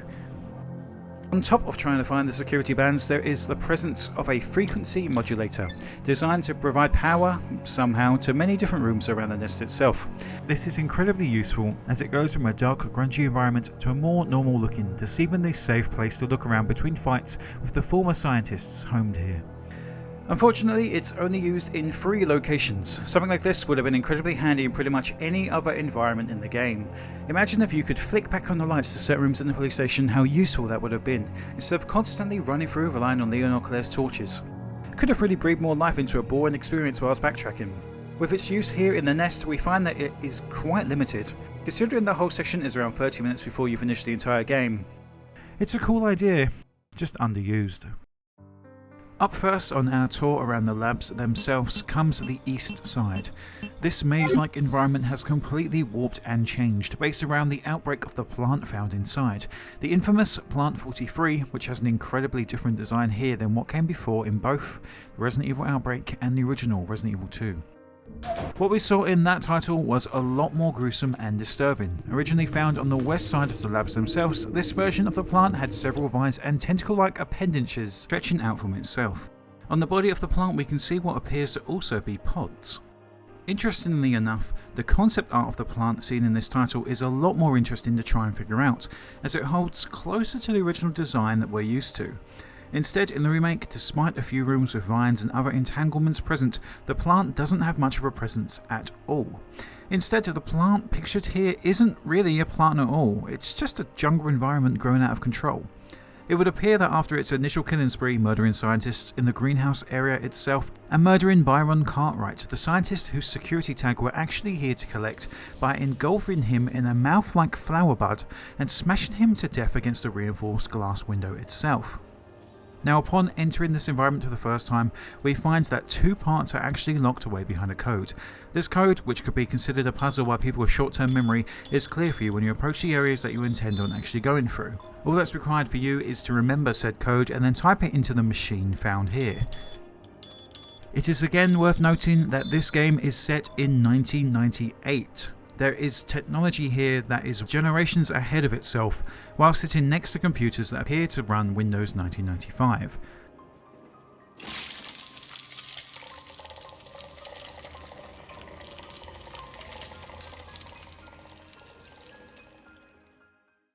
In the 1998 timeline of events, your first stop is to get the power back on in the labs themselves, as something is clearly amiss when you first arrive, although there's still enough power to keep the electronic doors opening and closing, so that's good. After taking a quick look around, you find that there is a switch here designed to weaken all nearby enemies and plants, labelled anti-BOW gas.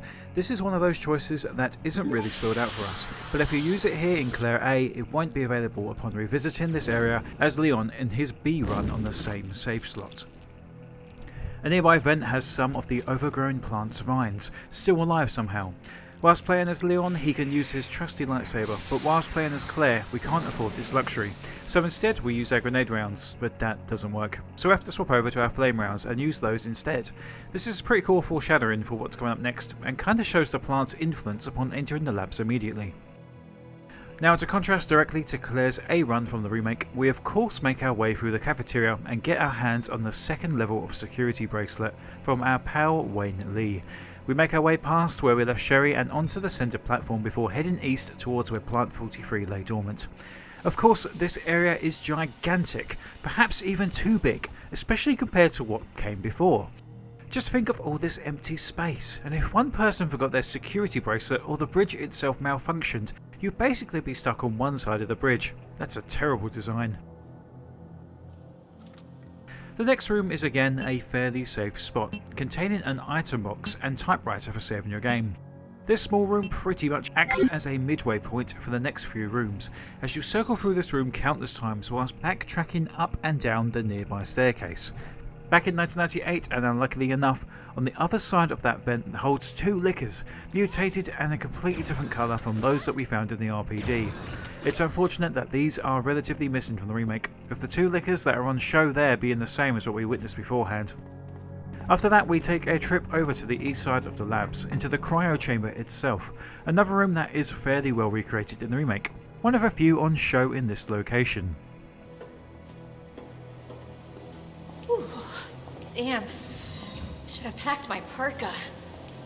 In fact, the animation scene here is exactly the same, and I honestly can't tell if this is a direct reference or they just couldn't think of another way to freeze the solution.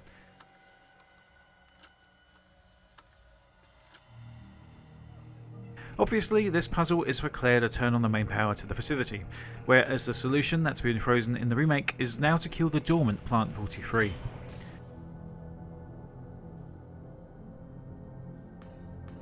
This unleashes the deadly plant enemies, though to be honest they are a complete joke, especially the Claire's flame rounds. As noted previously, these enemies are replaced by a new humanoid plant-like enemy in the remake, who are also easily dispatched with a hit from Claire's awesome flame rounds.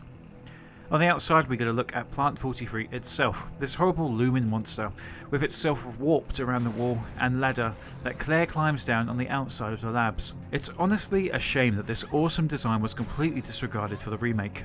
Down the next hallway from this one homes some huge eggs. Some are completely missing from the remake and not even referenced in the slightest, they're just not there, they don't exist. Inside this room is a giant moth mini-boss. Again, another enemy missing, added to the pile with the giant spiders, mutated lickers and the giant alligator fight, to name a few. The next room is the main labs that I mentioned earlier, and homes several zombies that closely resemble the original design of the zombies from the mansion. These scientist zombies are decked out in a sweet white shirt and bare feet. This lab actually looks fairly practical as well, at least compared to what we actually see off in the labs in the remake. Two of the zombies even remain standing at their stations, guarding a red lab key. A machine stands off in one of the corners, which requires the vaccine to cure Sherry. And honestly, this may be the best place to start our comparison to Annette and Birkin's labs in the remake. This white, serene yet disturbing environment is first discovered in darkness, but after powering on reveals a few more secrets hidden away.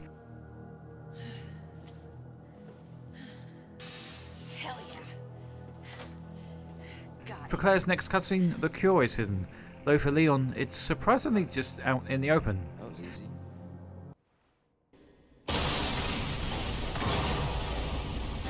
Your ass again! William! This ends now. As noted earlier, this same fight takes place now for both Claire and Leon, but the setup is slightly different. What the hell is this thing? That was my husband. You called this thing William. Why?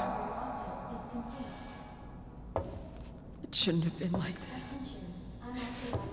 It's Umbrella's fault, this whole mess. You're Umbrella too. You're telling me you weren't involved in this? Yes. But we never meant for this to happen.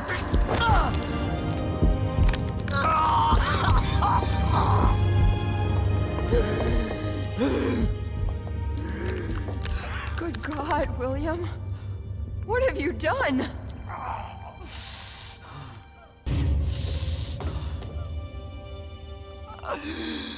She is my creation!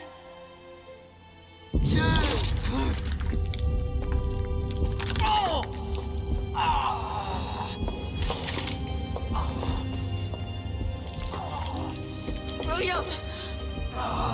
The flashback that even shows in Annette's speech shows a more sympathetic side to the woman, whereas in Leon's story, it's more focused on Birkin and his monstrous research. I couldn't let my daughter grow up in a world with a G virus in it. But that's no excuse for...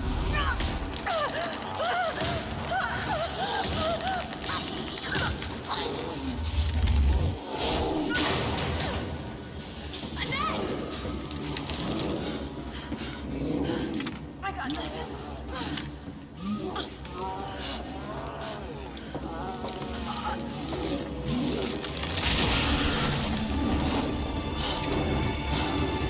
Sorry, William.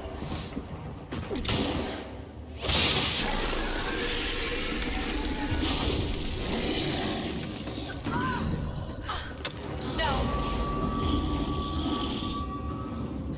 I got this. You should take care of Sherry. You don't know what you're up against. I have a pretty damn good idea. Whatever you do, don't stop until it's finished. Trust me. This ends now.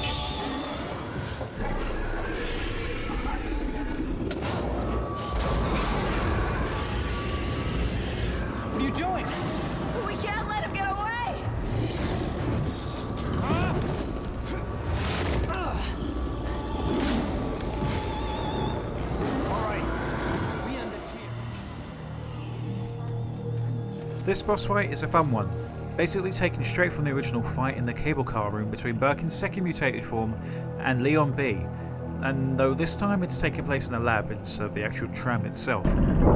Annette! You killed William. I'll never forgive you for that. Wait! Back in the 1998 timeline of events, it's also time for Annette's quick death. Claire begs for Annette to see sense, and even informs Annette of what has taken place to her own daughter. Annette, hearing William off in the distance, runs to see the monster that he has become. She is immediately sliced by her former husband and lays on the floor with the G-virus broken just next to her body. Her final words beg for forgiveness, begs for Sherry to be okay. It's worth noting quickly that during Claire's B-run, we have a completely different cutscene that plays out, with Annette and Sherry actually being able to say goodbye to each other, something that is much closer to what we see in the remake timeline of events. Mom! Mom! Sherry, you have to escape. I know I've been a terrible mother, but I still love you. Forgive me.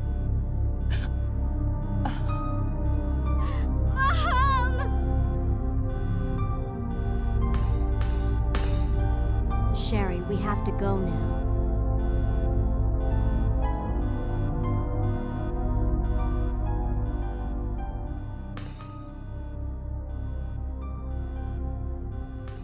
Now let's compare and contrast that immediately to Claire's last couple of interactions with Annette.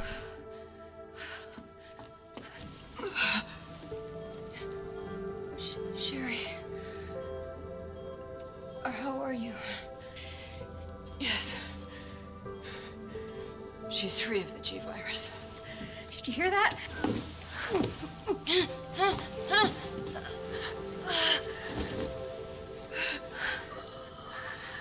What happened to her? She was attacked by the monsters. Don't worry about me.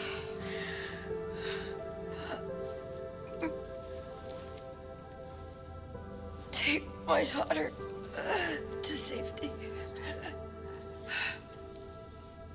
I'm sorry, Sherry. For everything. Your life is what is important. We can't just leave her here. You're right, we can't. Attention, unauthorized removal of a level 4 virus detected. Facility lockdown initiated. What does that mean? Self-destruct. It's a self-destruct code. In case the G-virus leaves the building. Please. Save my daughter. No! Sherry! Sherry, we just say goodbye to your mom. Mom, please say goodbye. Please, Sherry. Listen. She loved you, okay? You really gotta get going. Come on. Attention, unauthorized removal of a level 4 virus detected. Facility lockdown initiated. Self-destruct sequence complete. You were right about this jacket. I'm so lucky to have you.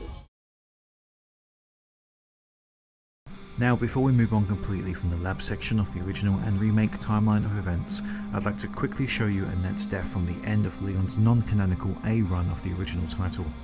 This is basically a what-if event that doesn't really make much sense, but hey, if you choose to do Leon A first, then you pretty much deserve to not witness the actual event that took place. At least I assume that's what Capcom was thinking. In this bizarre timeline of events, Annette just appears and hands over the G-virus, the thing that Ada was searching for. If you don't want to believe it, I don't really care. You're about to die anyway. What happened?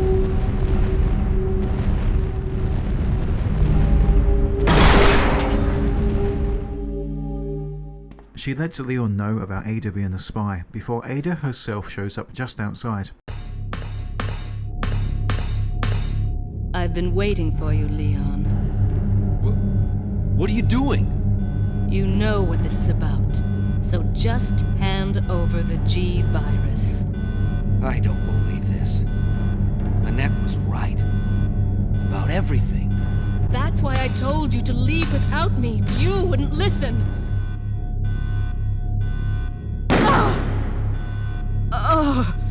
Ada!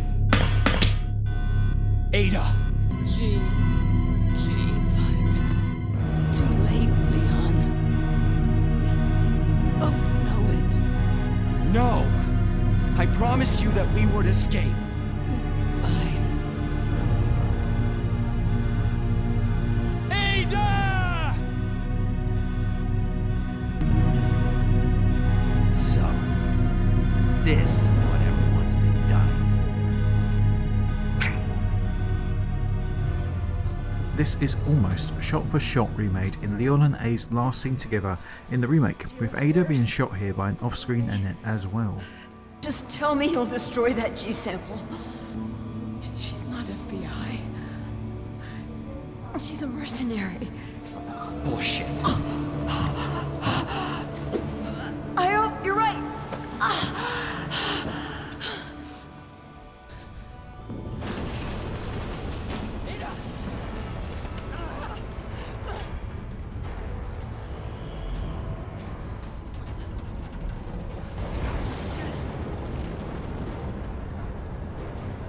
Forget it. Shut up, I've got you. There's something about Ada's death and its retelling that really does interest me. There's so many different directions that Capcom could take. Now, it's obvious that Ada does survive her fall, seeing that she later appears to give Leon his rocket launcher at the end of the game, something that she repeats in Resident Evil 4 years later. So I don't understand why they would choose to have her fall in such a gigantic way. And of course reappears later in the original timeline of events, throwing Leon, or Claire if you chose poorly on your second run through of the game,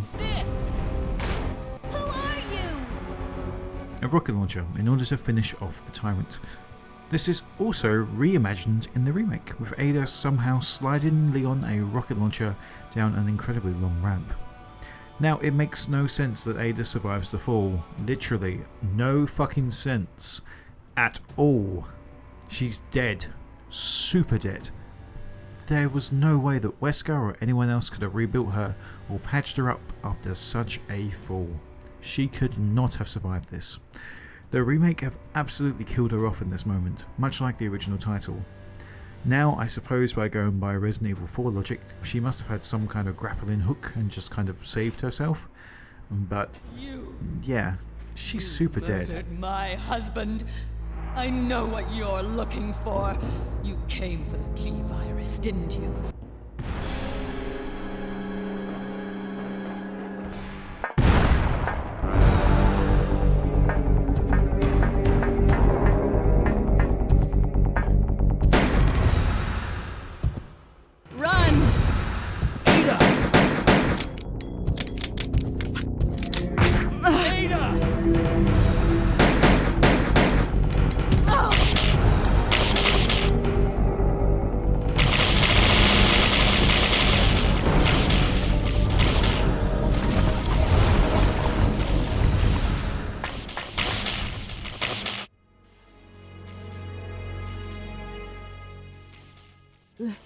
Leon, please, escape.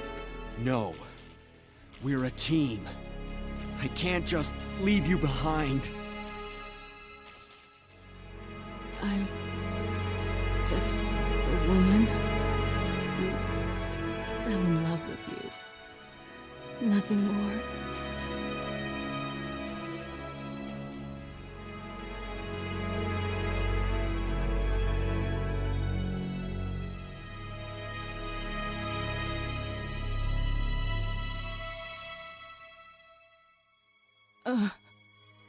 Ada. No.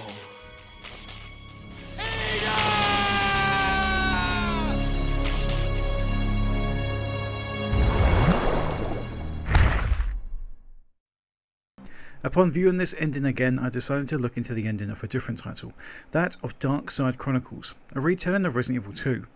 In this video, Ada talks about how she had been changed by Leon, but more importantly, how she needs to leave the city once and for all.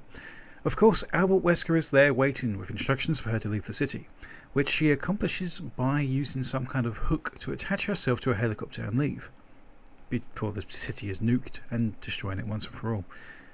With this in mind, it is interesting trying to figure out how exactly Ada would survive her fall from such a great height. I honestly don't believe that it was designed well enough that people would question it. Much like Birkin being shot to death, she's obviously a goner. Whilst making our escape from the lab, we happen to run through an incredibly nostalgic looking room. It's the monitor room, taken directly from the original Resident Evil 2, and its timing and placement is actually dead on. It makes sense that it's here and both characters actually make their speeches to each other, with them both in the correct spot. I know that this seems like a weird way to describe it, but you have to just go with me. It's incredibly weird to think that Capcom would make the effort to sync this up, of course when the rest of the game just makes no sense whatsoever. There's no way that Annette showed up, helped Claire defeat Birkin, died at Sherry's feet, and then made her way back and helped Leon fight Birkin in the exact same way, then died after shooting Ada. This doesn't make sense, and I don't believe that that's the story they're trying to tell. So why bother to put in this piece of continuity, which originally was in place to help tie the A and B scenarios together, if you're completely abandoning the zapping system as a whole? It's just fan service, I guess.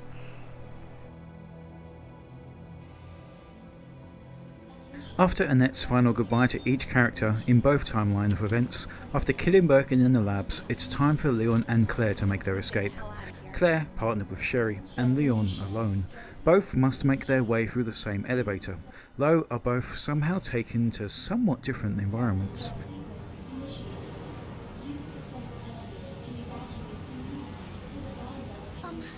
Claire? Yeah? Thank you for being so nice to me. For helping me. I'm really glad I met you. I'm really glad I met you too, Sherry. But save your thanks until I get you out. Claire has a simpler time, fighting through trying to protect Sherry, whereas Leon has a more rougher time, facing off with Mr. X and several of those plant-like monsters. He is of course eventually equipped with a rocket launcher, whereas Claire is given the minigun. Where these paths truly separate is when the two boss fights of this section are introduced. One being the fight with another tyrant variant of Mr. X, and one with Birkin.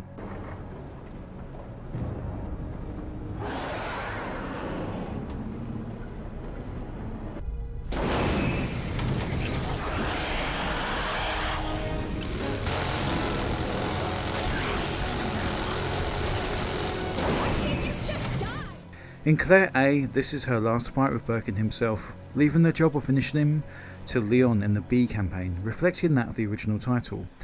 Of course, the boss fight scene here with Claire outside of the train car was technically already covered in a video earlier in this series, as it would have come an hour earlier in the original title itself.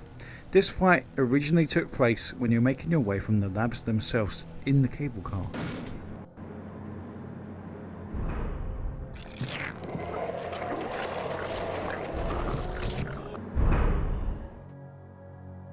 In a weird twist, this fight is actually two previous boss fights fused together. It's the fight from the cable car mixed with one of these last encounters with Birkin before the train section itself, where he takes on a form of a dog, bouncing around as you attempt to try to auto-aim onto him. As a direct comparison, this does make the remake boss fight slightly more fun, as it's almost like a light gun shooter, trying to knock him down whenever he mounts the nearby walls using the minigun and trying to balance the damage that you take.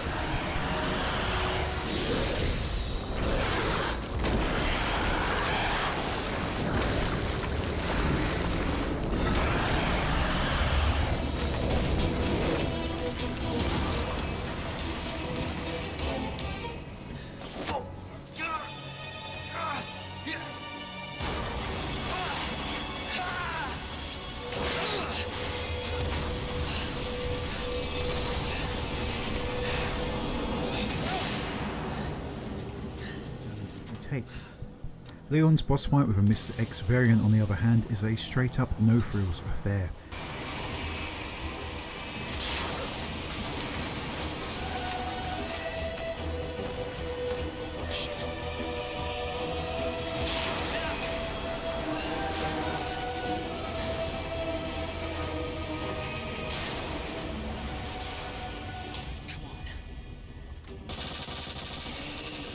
as you 1v1 him with little to no breathing room. You have a solid 2 to 3 minutes of fighting back and forth before the rocket launcher finally arrives. You can finish him off once and for all. The best contrast and comparison for this boss fight would be the exact same boss fight from the original title. Locked in a cage in a one-on-one battle, doing enough damage before you're finally throwing the rocket launcher from Ada. As an adaptation, this one's fine, though it lacks Leon and Claire's final line before firing off the rocket itself. You lose, big guy.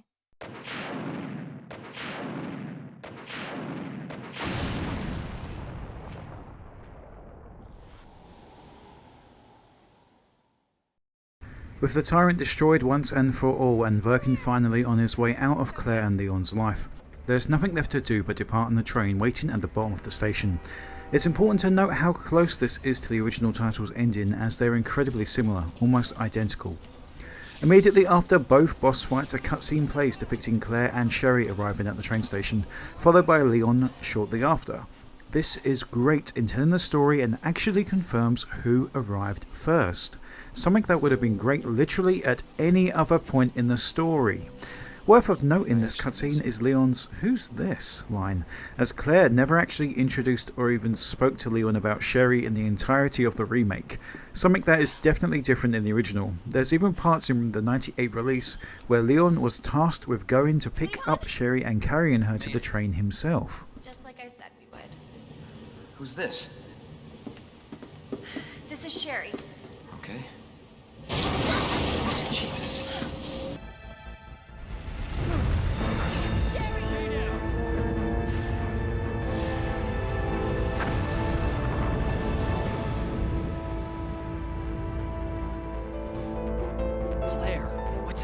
Not now.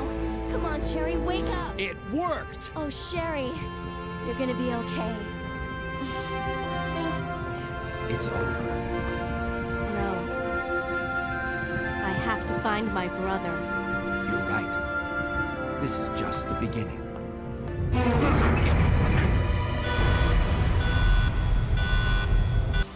The last boss fight with Birkin is a quick affair, the same as the others really, quickly dumping all of her ammo as well as her final couple shots from the rocket launcher until he finally gives up and a final cutscene plays in the remake. This cutscene depicts Leon stabbing Birkin in the eye with a railroad spike, murdering Sherry's dad right before her eyes. A little heartless, honestly.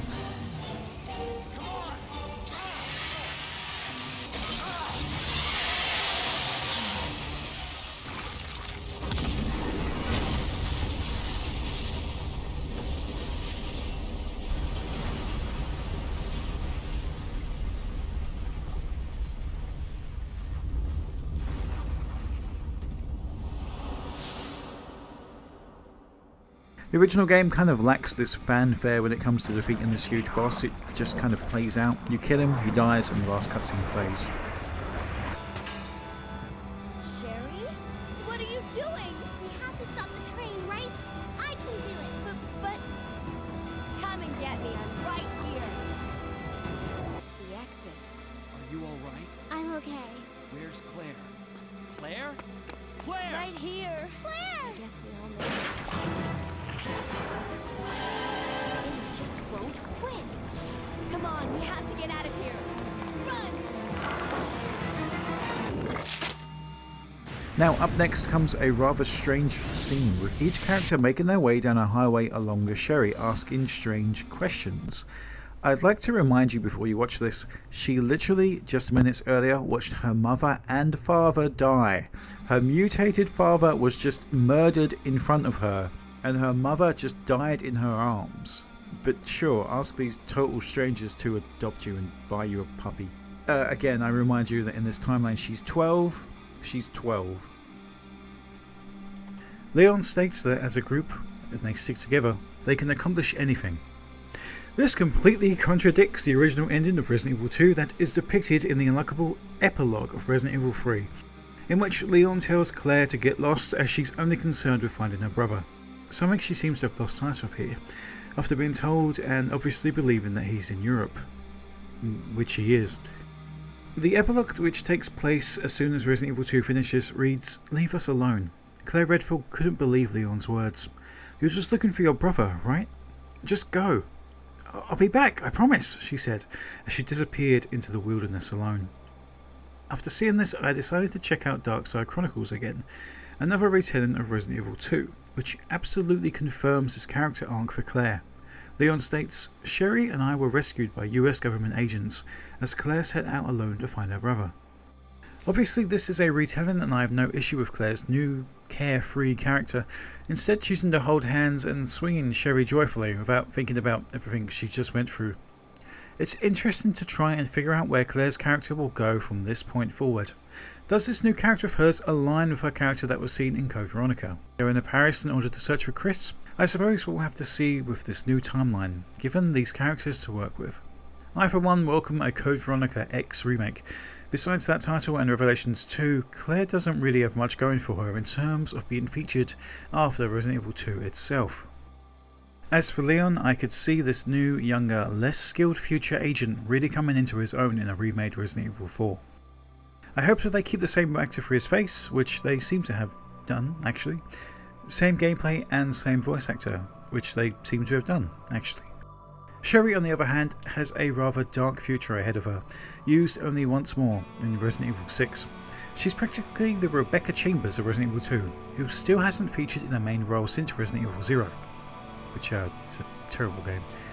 As for Leon and Claire's relationship, seeing how Claire was absolutely into Leon throughout their two appearances in this title, I'd be surprised to see a future where Capcom doesn't reunite these two characters again. Obviously they have seen each other in spin-offs, short films and Netflix series, but never see each other in another game.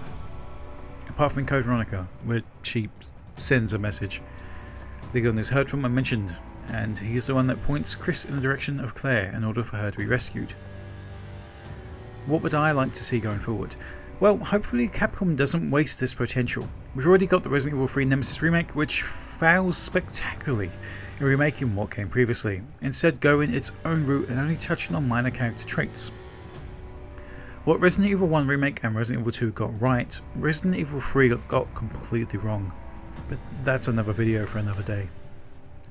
I would love to see a Code Veronica remake, though with Capcom choosing to go straight to the Resident Evil 4 remake, the title that least deserves a remake in the series of games, I would be surprised if they decided to go backwards and make Code Veronica. Remaking the title from 98, 99, and then skipping to 2005, remaking a game from 2000 doesn't really make much sense. But money talks, and the community seems to agree with me.